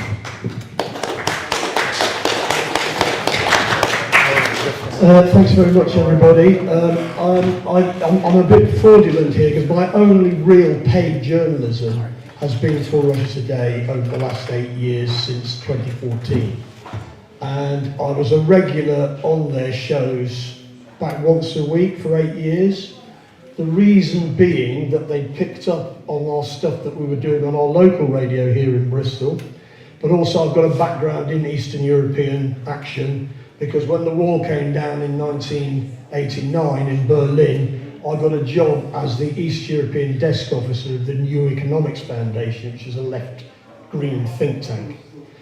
And that's how I started to get involved in things in Eastern Europe. And then subsequent to that, I was the East European desk officer of the Catholic Fund for Overseas Development. And so I spent a lot of time running around in Yugoslavia during the war. And obviously I've been commenting on everything that's been going on in Ukraine, because that's been the bread and butter since 2014. And I could start talking all about that, but I'm just telling you who I am. I have got a published book.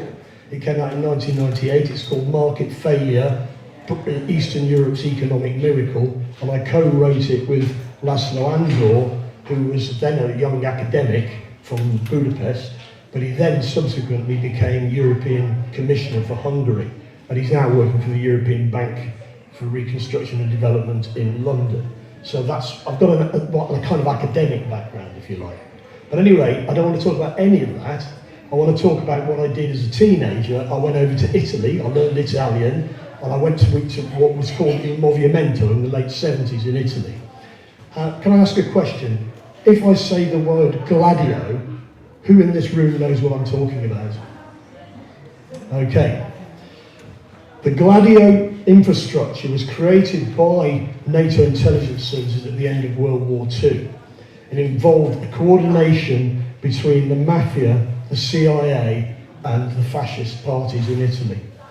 And from 1969 onwards, there was something called the Strategia di Tensione, which was an attempt to present the Partito Comunista Italiano, because they were quite powerful in those days. They'd been pushed out of sharing power in Italy, and there was a determination that they shouldn't be allowed to come to power. They wouldn't have had total power.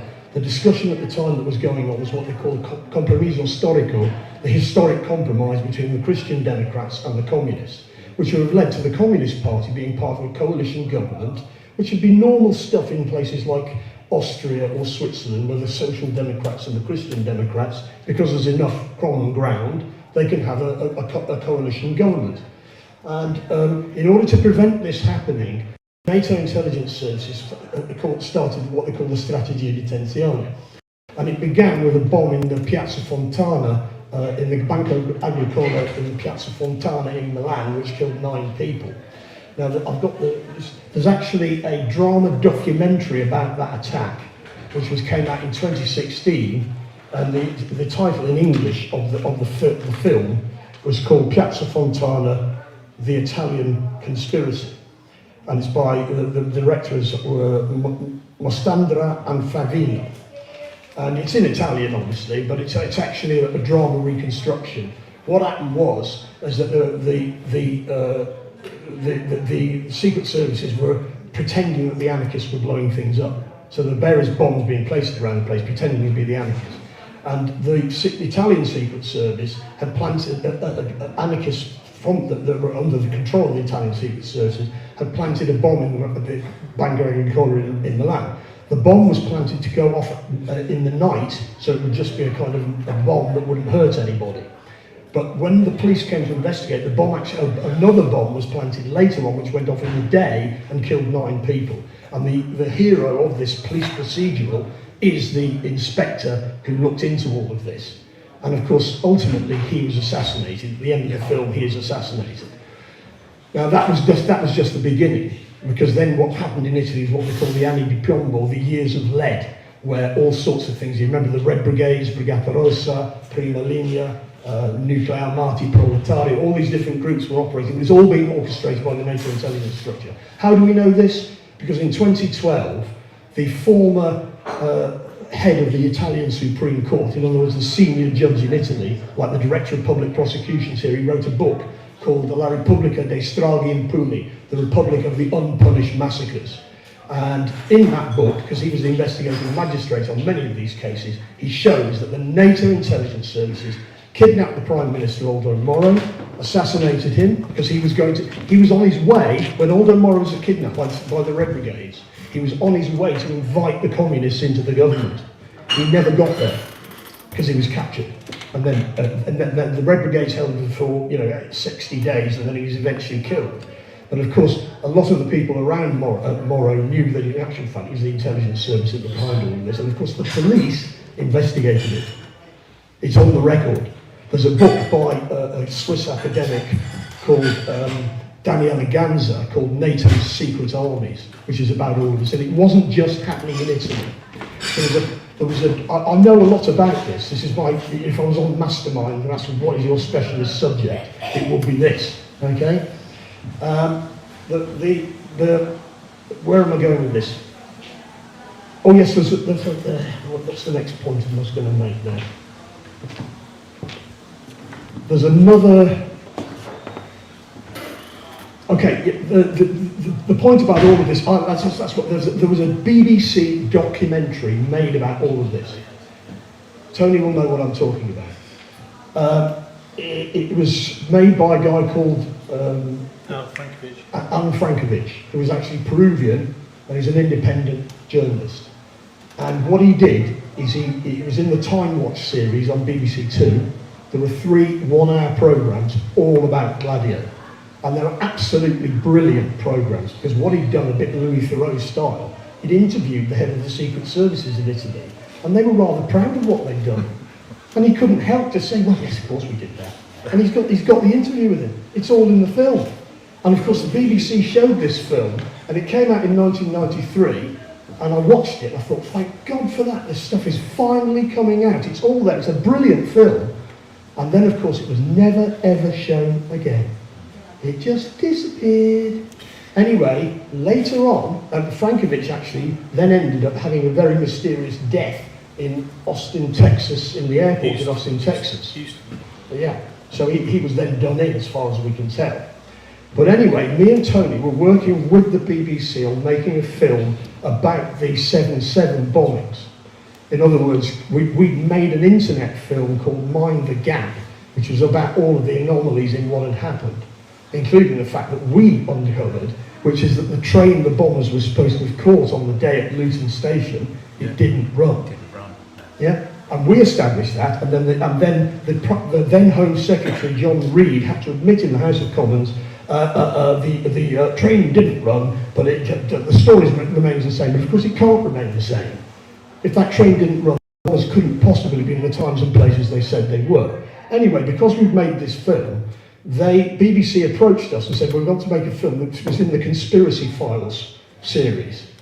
And of course, this is about conspiracies. You know, I think Tristram Quinn, who was a BBC journalist, came to us and said, I'll be honest with you, this is going to be about you. It's about conspiracy theorists. So it's going to be about you. And we agreed to participate as long as we can get our allegations into your film on BBC. We will join in. And what we did is we sent him to find the Frankovich film from the archive.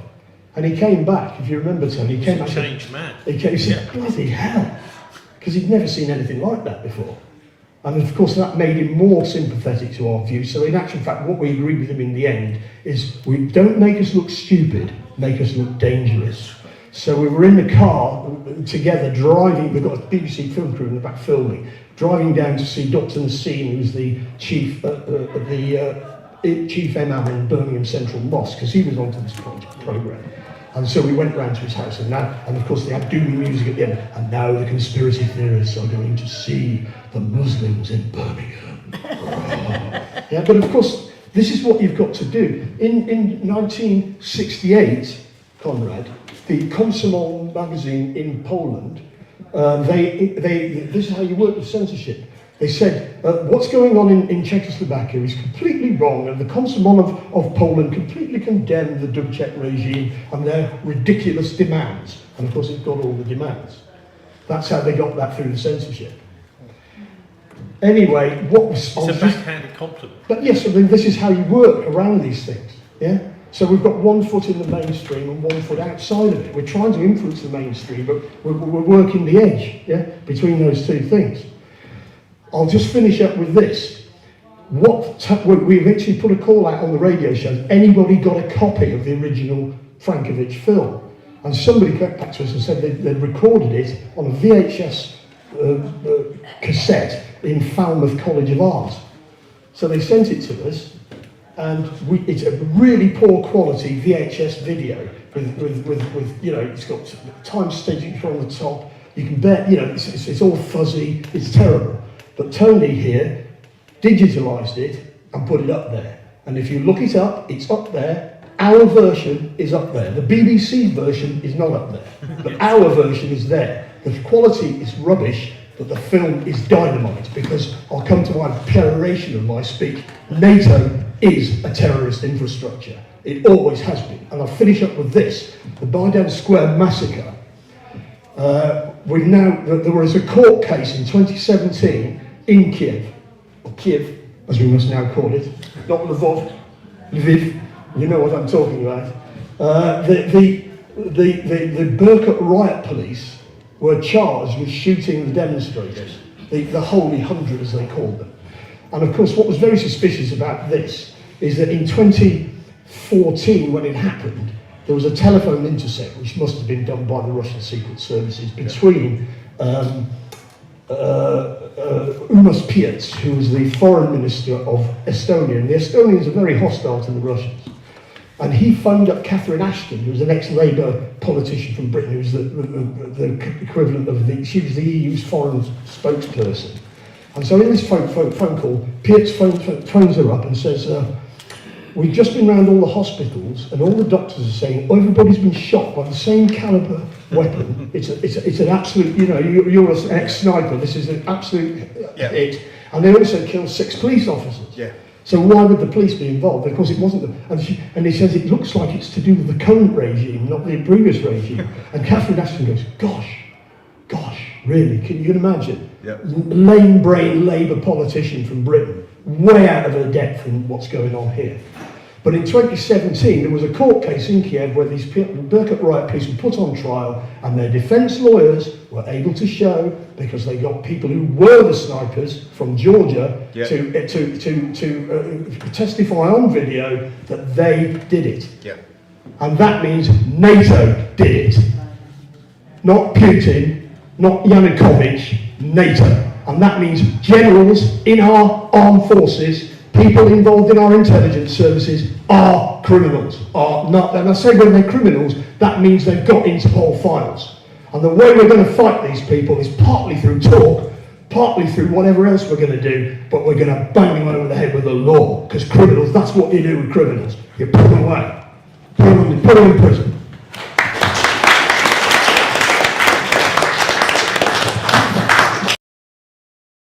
Martin, yes, but that was another proof that conspiracy theorist is the man who is right 6 months before the others. Yeah? And that was exactly about this Kiev story. This is very personal for me because I was on February 2014 in Kiev, and I saw this manifestation, and I heard these shots just before the Verkhovna Rada of Kiev.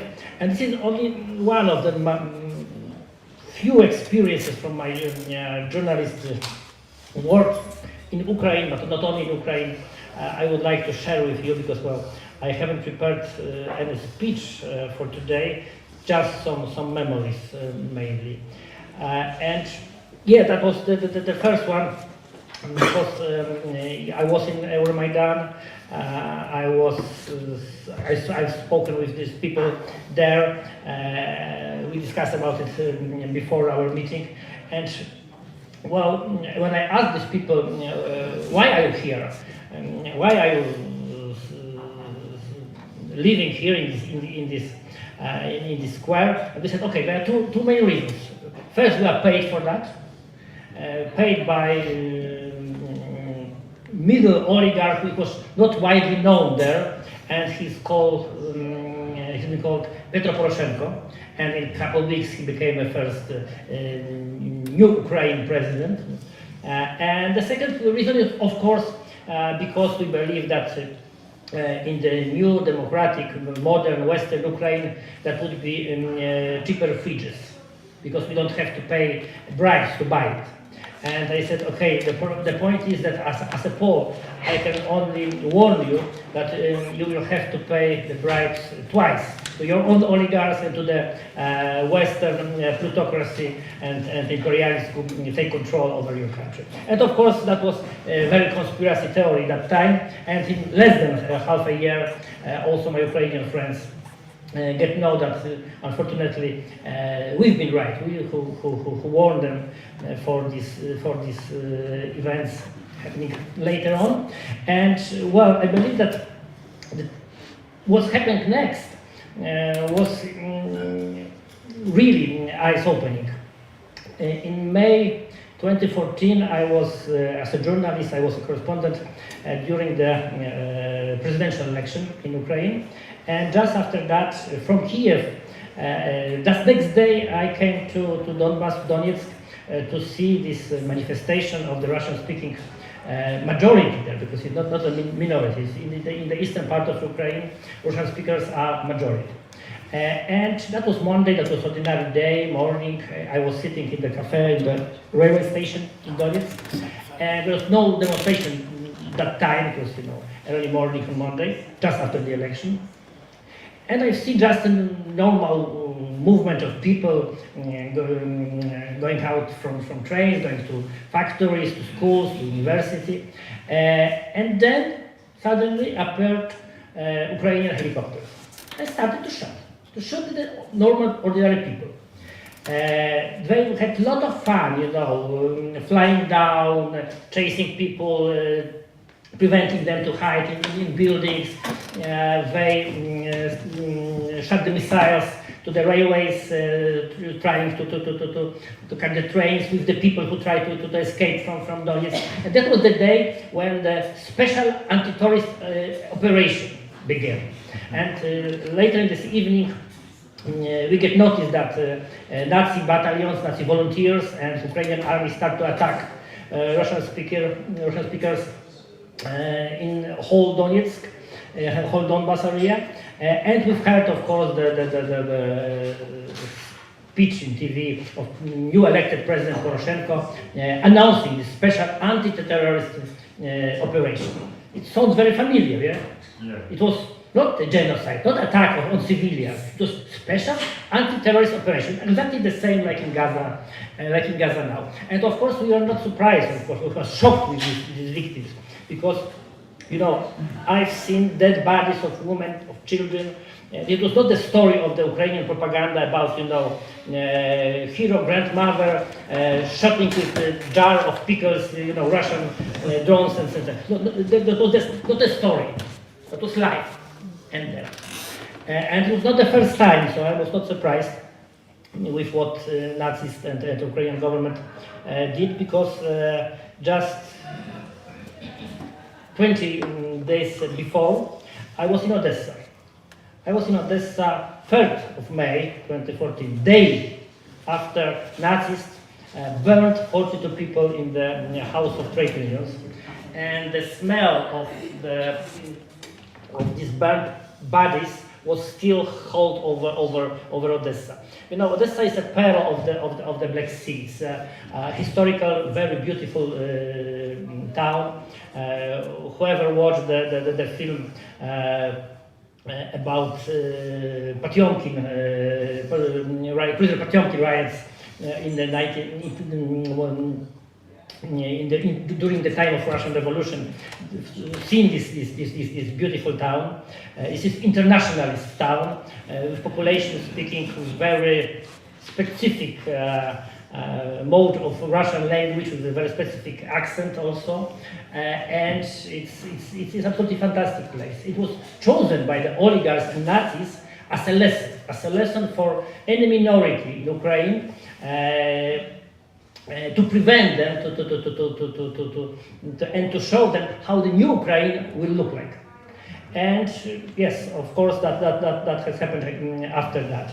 We all know that, for example, Orthodox Church in Ukraine is suppressed. Yeah? It was replaced with the new religious organization established by the state, established first by President Poroshenko, then by President Zelensky, that the believers attending, trying to prevent from taking over the churches, was beaten, was attacked by Nazis, including the one of the holiest places for the Orthodox Church, so Kiev Lavra, the Czerska Lavra, and it's also not enough. It's not the end of this tragic story. In Zelensky's Ukraine, trade unions are banned. Oppositional parties, social democratic, communist, regional even. Independent journalists are killed, murdered, brutally murdered by Nazis, and it's sanctioned by and accepted by the government, by officials.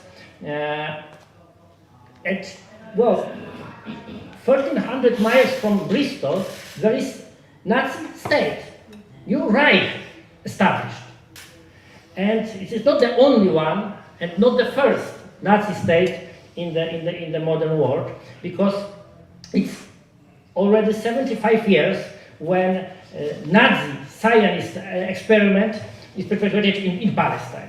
This is 75 years of genocide, 75 years of continuing wars, like including this in Lebanon, in Syria. And we all know that the situation in Gaza, that the state is functioning there, this Zionist occupationist creation in Palestine is example of Nazism. There is no big difference between Zionist ideology and Nazi ideology. Israel as a state was set in strong relations to the directly fascist organizations like Sterngang, like Vladimir Jabotinsky, Zionist Revisionist Party, and British officials, British administration in Palestine was absolutely aware of that they give the power to the Nazis. Of course, now we can try to hide these elements. I came, as I said, as you can hear, I came from Poland. I came from the city of Lublin, which is just next to the second biggest German Nazi death camp during the war, Majdanek. So, as a Pole, living just next to the one of the greatest death factories, I can recognize Holocaust when I see that. And we observe Holocaust of Palestinians now. This is not only genocide, it's a Holocaust of Palestinians.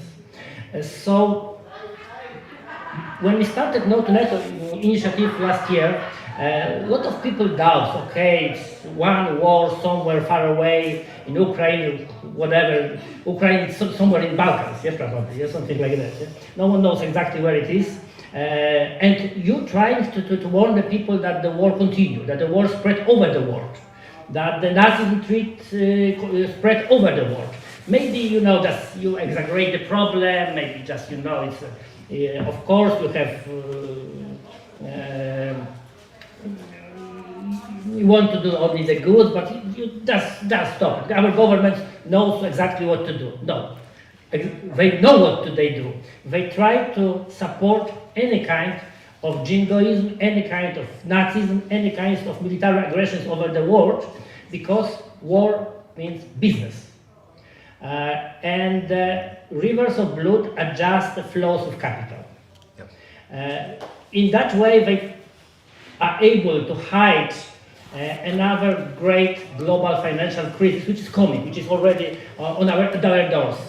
And we all know that in the time of the war, no one asked about the climate, no one asked about the living costs, because it's the war, because it's the crisis, because it's the patriotic duty to follow our leaders.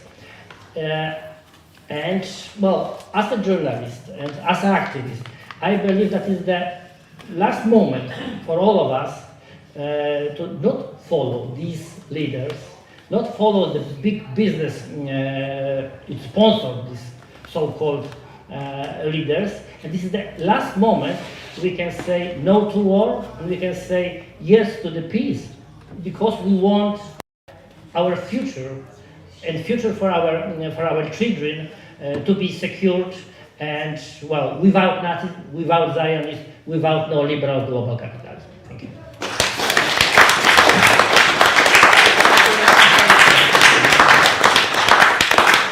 And last and much awaited guest, Tony, come on.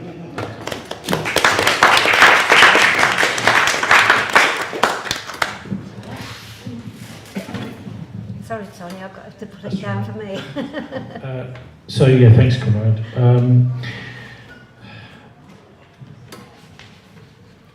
So yes, my name's Tony Gosling. I'm a former BBC journalist. I learnt the trade in a newsroom, a very busy newsroom in Marylebone High Street, London. Although I wasn't working for network radio, it was a local station for London, Greater London Radio. It was a lot of fun, and there were a lot of people who were very disappointed and disillusioned, particularly in the producers, the way the BBC was going in the late 1980s and early 1990s. Is it Martin talking about this Gladio film, which was made, I mean, basically we were civil servants, which that's the way we saw ourselves, and Martin mentioned this Gladio film that was made in 1992 and transmitted in 93. I mean, this really was the sort of last gasp, really, of the BBC. People there realised that there were all sorts of very negative changes going on, a lot of nepotism, particularly very pro-Zionist senior producers coming out of nowhere and appearing in the office and ordering people around. But I think, for me, I do a weekly show here, we do one upstairs here, which is a 3-hour programme where we were attempting to deal with local politics, national politics, and international too. And one of the things I've always been upset and annoyed about is the way that in Britain all of the national and international news comes from London. Nothing really in turn except regional and local news comes from here in Bristol. We've got the ability, okay, so there are people who are working for network TV, network radio here in Bristol, but their orders come from London. So why can't we have a Bristol voice? I mean, we've got people living in Bristol from all over the world, where we could just bring someone into a studio, put them in front of a microphone, and they can give their point of view, say from a local Sudanese, Somali person, etc. So that's what I'd like to see. I'd like to see a regional voice, international and national, on national news, but it's not. It's all focused and concentrated in central London. Very unhealthy. I mean, The Guardian, I think, was in Manchester for a while, but it didn't stay there for long. So the press, the media is the central nervous system of humanity. And if you poison that, it's like sarin gas. Humanity dies, which is what I've seen going on since I started working in the mass media over the years, been sort of pushed down a bit sideways. One thing I'd say before I even start really about the influence of the managers on what we're seeing at the moment, Gaza, for example, is that Rupert Murdoch and Jacob Rothschild have got an oil concession, a massive oil concession in the Golan Heights called Genie Energy. And this is the way these things operate. Of course, Rupert Murdoch doesn't want to see Israel defeated or pushed out of the Golan Heights because he would lose a lot of money. And therefore, if you're listening to any of his TV, radio, or reading his newspapers, you'll see he's 100% behind the Israelis, and that's why. Because he is a financial stake in the fight, in the battle. This, of course, is extremely dangerous to allow people to have these kind of financial interests in war crimes. The BBC, I think, has been a bit better. But this is all about controlling the narrative, and George Orwell wrote about this, didn't he? He who controls the present controls the past. He who controls the past controls the future. So this is what they're after. They want to control all of this stuff. Now, social media has kind of changed this. There's a lot of other possibilities, and it's being suppressed in all sorts of different ways, mainly using algorithms. I think Warren is absolutely right to be on TikTok, because the Chinese control the TikTok algorithms, not the National Security Agency, although of course there may well be links between the two. So anyway, what we're talking about, we're dealing with today, is we are part of an empire, a US empire. We could probably better call it an Anglo-Zionist empire. But I think it's better, we're now in a situation where we've got Zionists protesting in central London. Some of them, anyway, are Zionists, a new Jewish Voice for Jews for Peace, bloc called NAMOD, N''AMOD, protesting in central London. We've got Zionists over in Tel Aviv, protesting outside the Ministry of Defence over there, and outside Netanyahu's office. So I think we've got to be careful about using the Zionist are the enemy narrative, because these Zionists are now against Netanyahu. The real enemy is this thing called the Greater Israel Bloc, which is the far right in Israel. So just be, I think, careful about using this word Zionist as an epithet for Netanyahu. No, lots of the Zionists are very anti-Netanyahu right now. For me, I did do a brief spell after the BBC as a land rights campaigner, working with a guy called George Monbiot, who you might have heard of for 2 or 3 years. Then doing squatting with Bristol Housing Action here in Bristol, doing a bit of work for RT, and we do our weekly politics show here, which is thisweek.org.uk. But I thought what I'd do is I'd look at some of the things we've discovered, or I've dug out, over how we got where we are with the whole Gaza war. Because watching this unfold and the hideous spin that's been going on over the war crimes that we're seeing, I think we need to just understand how we got to this point and what's really going on there. So one of the things that we used to get told to do once these new producers had turned up at Greater London Radio was we'd go and get someone from Chatham House on to talk about that. So it was at the time of the first Gulf War, 1990, and so there's Muggins here phoning up Chatham House. Have you got an expert on the Middle East? Well, I'm much older and wiser now, a lot older, and I know that Chatham House was part of an organisation set up after Cecil Rhodes' will in the late 1800s, well, it's not 1899, set up this group with Alfred Milner called the Round Table Groups, and they set up this thing in the United States called the Council on Foreign Relations, and here the Royal Institute for International Affairs, Chatham House. And the idea of these groups was to be a kind of privatised version of the State Department and the Foreign Office. Now, the problem is that with the way that the tax regimes work nowadays, increasingly these have become incredibly well funded. I mean, we saw Starmer this week, for example, giving a speech at Chatham House all about how maybe we might have a humanitarian pause, but we're certainly not having a ceasefire. This guy's supposed to be a human rights lawyer, and he doesn't know a war crime when he sees one. So Chatham House is the venue for all of this sort of thing. So we were told, get someone from Chatham House on. if you sit and think about it, those organisations were created from roads at a time where, the late 1800s, where the British had this arrogant idea that, hang on, we've taken over so much of the world, maybe we could take over the whole world. So that was the aim of the money spent from Cecil Rhodes's will, was to create a network which would complete the job of taking over the world. Now, of course, it all went rather astray, because although there were some people who were part of Britain thought that we could, make the world a better place, it was quite clear that there were many others that wanted to just make money out of it and steal the resources. So an important, I think, thing to understand who they are. Also, I'm going back in time now. So we know where we are with Gaza. We're seeing it on the TV, but I'm trying to go, and this is really like messing with your heads, I know, but if we go back and look at how we got where we are today. So in 1987, Alistair Milne was sacked from the BBC, and this was just before I arrived and before the demise of the BBC. He was very independent-minded. He was the father of a guy called Seamus Milne, who was Jeremy Corbyn's press secretary, as you may know. But the interesting thing I found out about that was, I don't think anyone else had dug this out really, was that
this Israeli state that was being created was basically a British and American project, and they were the Cold War had just begun. So they're thinking, is this going to be a good idea? It's amazing that the Soviets were behind it, but Victor Rothschild delivered that political vote for them. So if we go back further, I mean, I think the First World War was very important. So you've got a Second World War, where just after which Israel was created. But before that, you've got First World War, and I discovered this only this morning, looking at the dates. The British and the Australian soldiers on the 1st and the 2nd of November 1917, this is Allenby, the Battle of Gaza, pushed out the Ottoman Turks from Gaza, and on the 7th of November the Ottomans completely abandoned Gaza on the 7th of November. So on the 9th of November 1917, that's less than a week later, guess what happens? The Balfour Declaration is published in the Times in London. And so this is the beginning of this project. Now it's quite obvious that they're working to a plan. As just after the British pushed the Ottomans out of Gaza, suddenly this declaration, Balfour Declaration, appears in the Times. I mean, you know, you couldn't make it up really, but what it shows you, I think, is just there is a plan. They're working to a plan. This has happened, right, we'll now do this. We go back a little bit further, that we're looking at the Zionist project. 1897, Theodor Herzl put together the first Zionist Congress in Basel in Switzerland. Was he really Jewish? I mean, was he really into the Holy Land? Well, certainly his son was never circumcised. Well, I think he may have been circumcised at a later date, which is quite painful, I imagine. But his son wasn't circumcised. Whether he really was an Orthodox Jew is another question. But whether these people are actually... Is this whole idea of this is God's chosen land just a ruse? I mean, we know, don't we, that the use of anti-Semitism has been a ruse. Shlomo Aloni, the education minister in Israel, admitted it on Democracy Now! Oh, it's just a trick, we always use it. So maybe this whole thing about this is God's land might just about be a trick.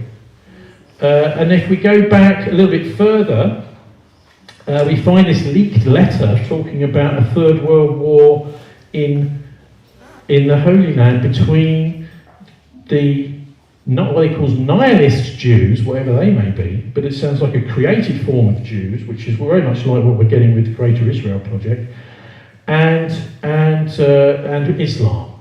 Now this is written in a leaked letter, which may or may not have ever existed. There's a bit of a dispute about it, by a guy called Albert Pike, who was a Grand Master of the Scottish Rite of American Freemasonry.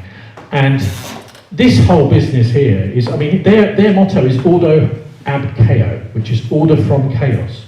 And so the dispute about this letter, I think, is interesting, because if you go out there on the internet, a lot of work has been put into saying, oh, it's a hoax, this letter's rubbish, it never existed. It certainly disappeared from the British Library, but if you go to, in 1920, a book was published called, almost all of the articles that I've read on this, there are several out there, all say, oh, well, it was only published in one book, and they're all quoting from the same book. Well, that's just not true. It was in 1920, a book called The Cause of World Unrest by H.A. Gwynne, who was editor of a London newspaper. He publishes extracts from this letter that he quotes from the British Library. Another book in 1925, The Cardinal of Chile, called Freemasonry Unveiled, also quotes from Pike's letter. And then the one which was quoted from in the Daily Mail and the Express and the Star a few years ago is William Guy Carr, his book Satan, Prince of This World. But the point is that in that letter it says some things which, I mean, I as a journalist think what you've got to do is you've got to match what people are actually doing on the ground with what you're with your research. And what does he say, Pike, in this letter, alleged letter? He said, the Third World War must be fomented by taking advantage of the differences caused by the agenteur of the Illuminati, well, wherever they are, between the political Zionists and the leaders of the Islamic world. The war must be conducted in such a way that Islam, the Muslim Arabic world, and political Zionism, the State of Israel, mutually destroy each other.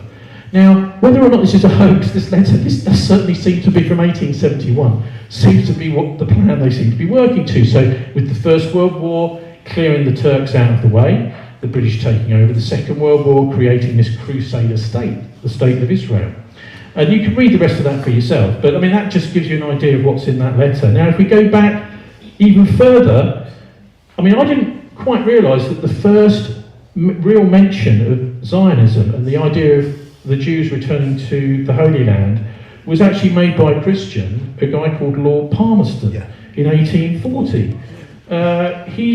He said in a letter, which was published after he died, he said, the Jews desire to return to Palestine. In 1840 he said that. Now, did anyone actually ask the Jews if they wanted to return to Palestine? No, this is Palmerston saying this. And so, I mean, that's, I think, in a nutshell, why we are where we are is because certain people have planned it that way. And Pike certainly seemed to be following his plan. I mean, I'd come across this Pike letter, but in a way, I took it a bit more seriously because I have a friend who was living with the Bedouin for a long time. And she was saying, oh yeah, all the Bedouin talk about this letter from Albert Pike. They know what was going on. And so I took a second look at it because I know that the people who are the sort of nomadics, Arabs, take all this stuff very seriously, and they believe that that's what's going on. They may well be right. So it's often framed as a battle between right and wrong. I would say it's much more of a battle between good and evil, and the truth is what we all try to promulgate, but the mass media has just been bought and sold. I mean, a book that I'll have for sale for 15 quid is, I mean, I think it's important for all of us journalists to get our key research and actually get it out in a book form, and mine is available as a free PDF with a watermark in it, or you can download it as an ebook or an actual real book. And it looks at the Bilderberg meetings, the Bilderberg conference, which have been a very important part of eroding, since World War II, our politics, by making sure that the Bilderbergers, chaired by Prince Bernhard of the Netherlands for the first 20 years, who turned out to be fully paid up, one of the earliest members of the Nazi Party as soon as he was at college, and then worked for the British Army and sabotaged the Battle of Arnhem. So the book is called The Traitors of Arnhem, and it looks at the connection between the Battle of Arnhem and the disaster that happened to the British troops, which is now celebrated, this Nazi victory, by the way, every September if you go to Arnhem, and the consequential creation of the Bilderberg conferences in Arnhem, actually in what they called the Witches' Cauldron, the Hexenkessel, where in 1944, in September, the British troops were slaughtered at Arnhem. They actually started these conferences in the same spot as those British troops were murdered. Well, not murdered, they were slaughtered by paratroopers, surrounded by SS Panzer divisions and crushed. So that book is called The Traitors of Arnhem, Martin Bormann and the Bilderberg Group. And the key thing to understand, or I understood from that, was that the British and the Nazis had been working right the way through the end part of the war together. And then, so it's Martin Bormann was Hitler's private secretary, and Desmond Morton was Churchill's private secretary.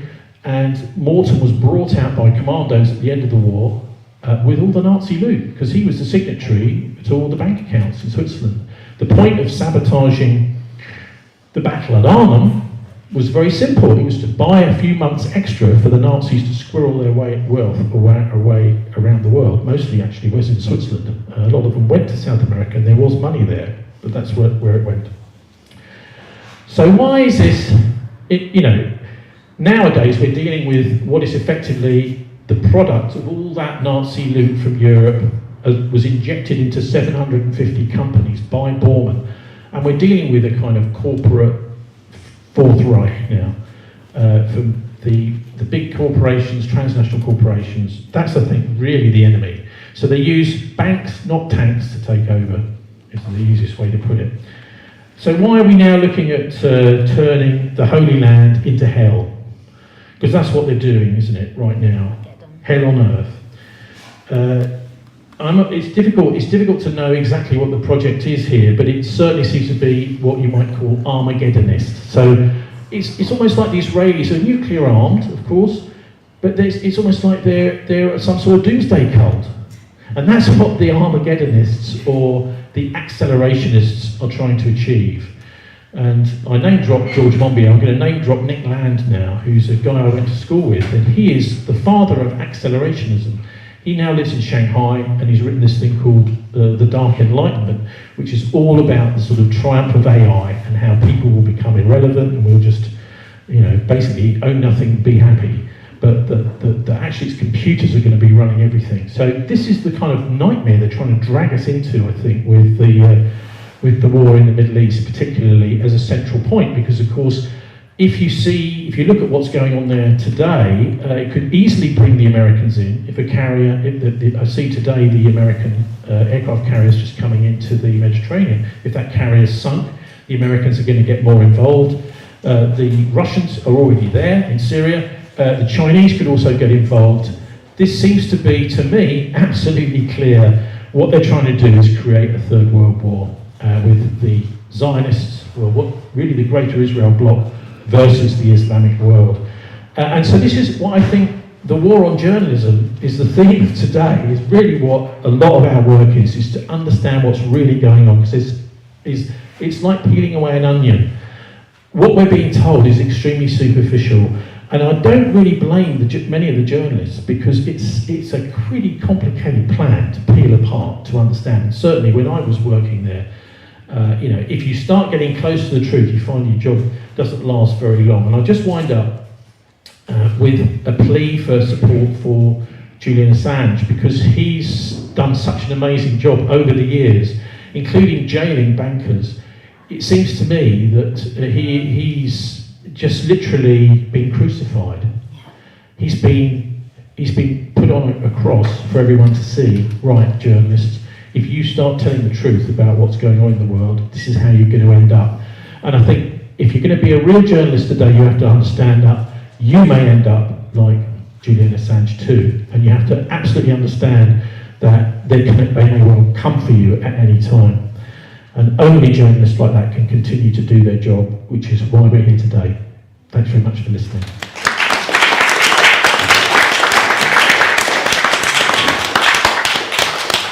Thank you so much, Tony. Well, I believe that was perfect conclusion. We are nearly done and nearly out of time. If anyone has some short question just for the end, is that the right moment? If not, we can discuss it, of course, later. There's a lot of space, public, fantastic space, social space to have chat. We already began. Once again, I'd like to thank you very much, all our wonderful speakers. That was a fantastic experience to be here in Bristol, especially today with all these great events for support to Palestine, and a lot of us also be involved in that action as well. And I believe that we'll meet again on another events organized by No2Nato, No2War Coalition, and by other organizations involved, Workers' Party of Britain, which I really like to thank for your help and support for freedom of speech and freedom of journalism as well.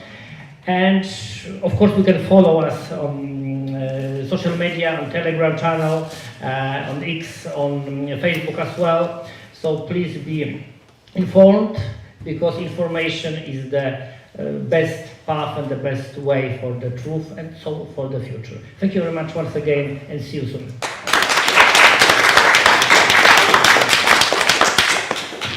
We've got some leaflets at the front, guys, that are totally free, but obviously we'd like you to go before you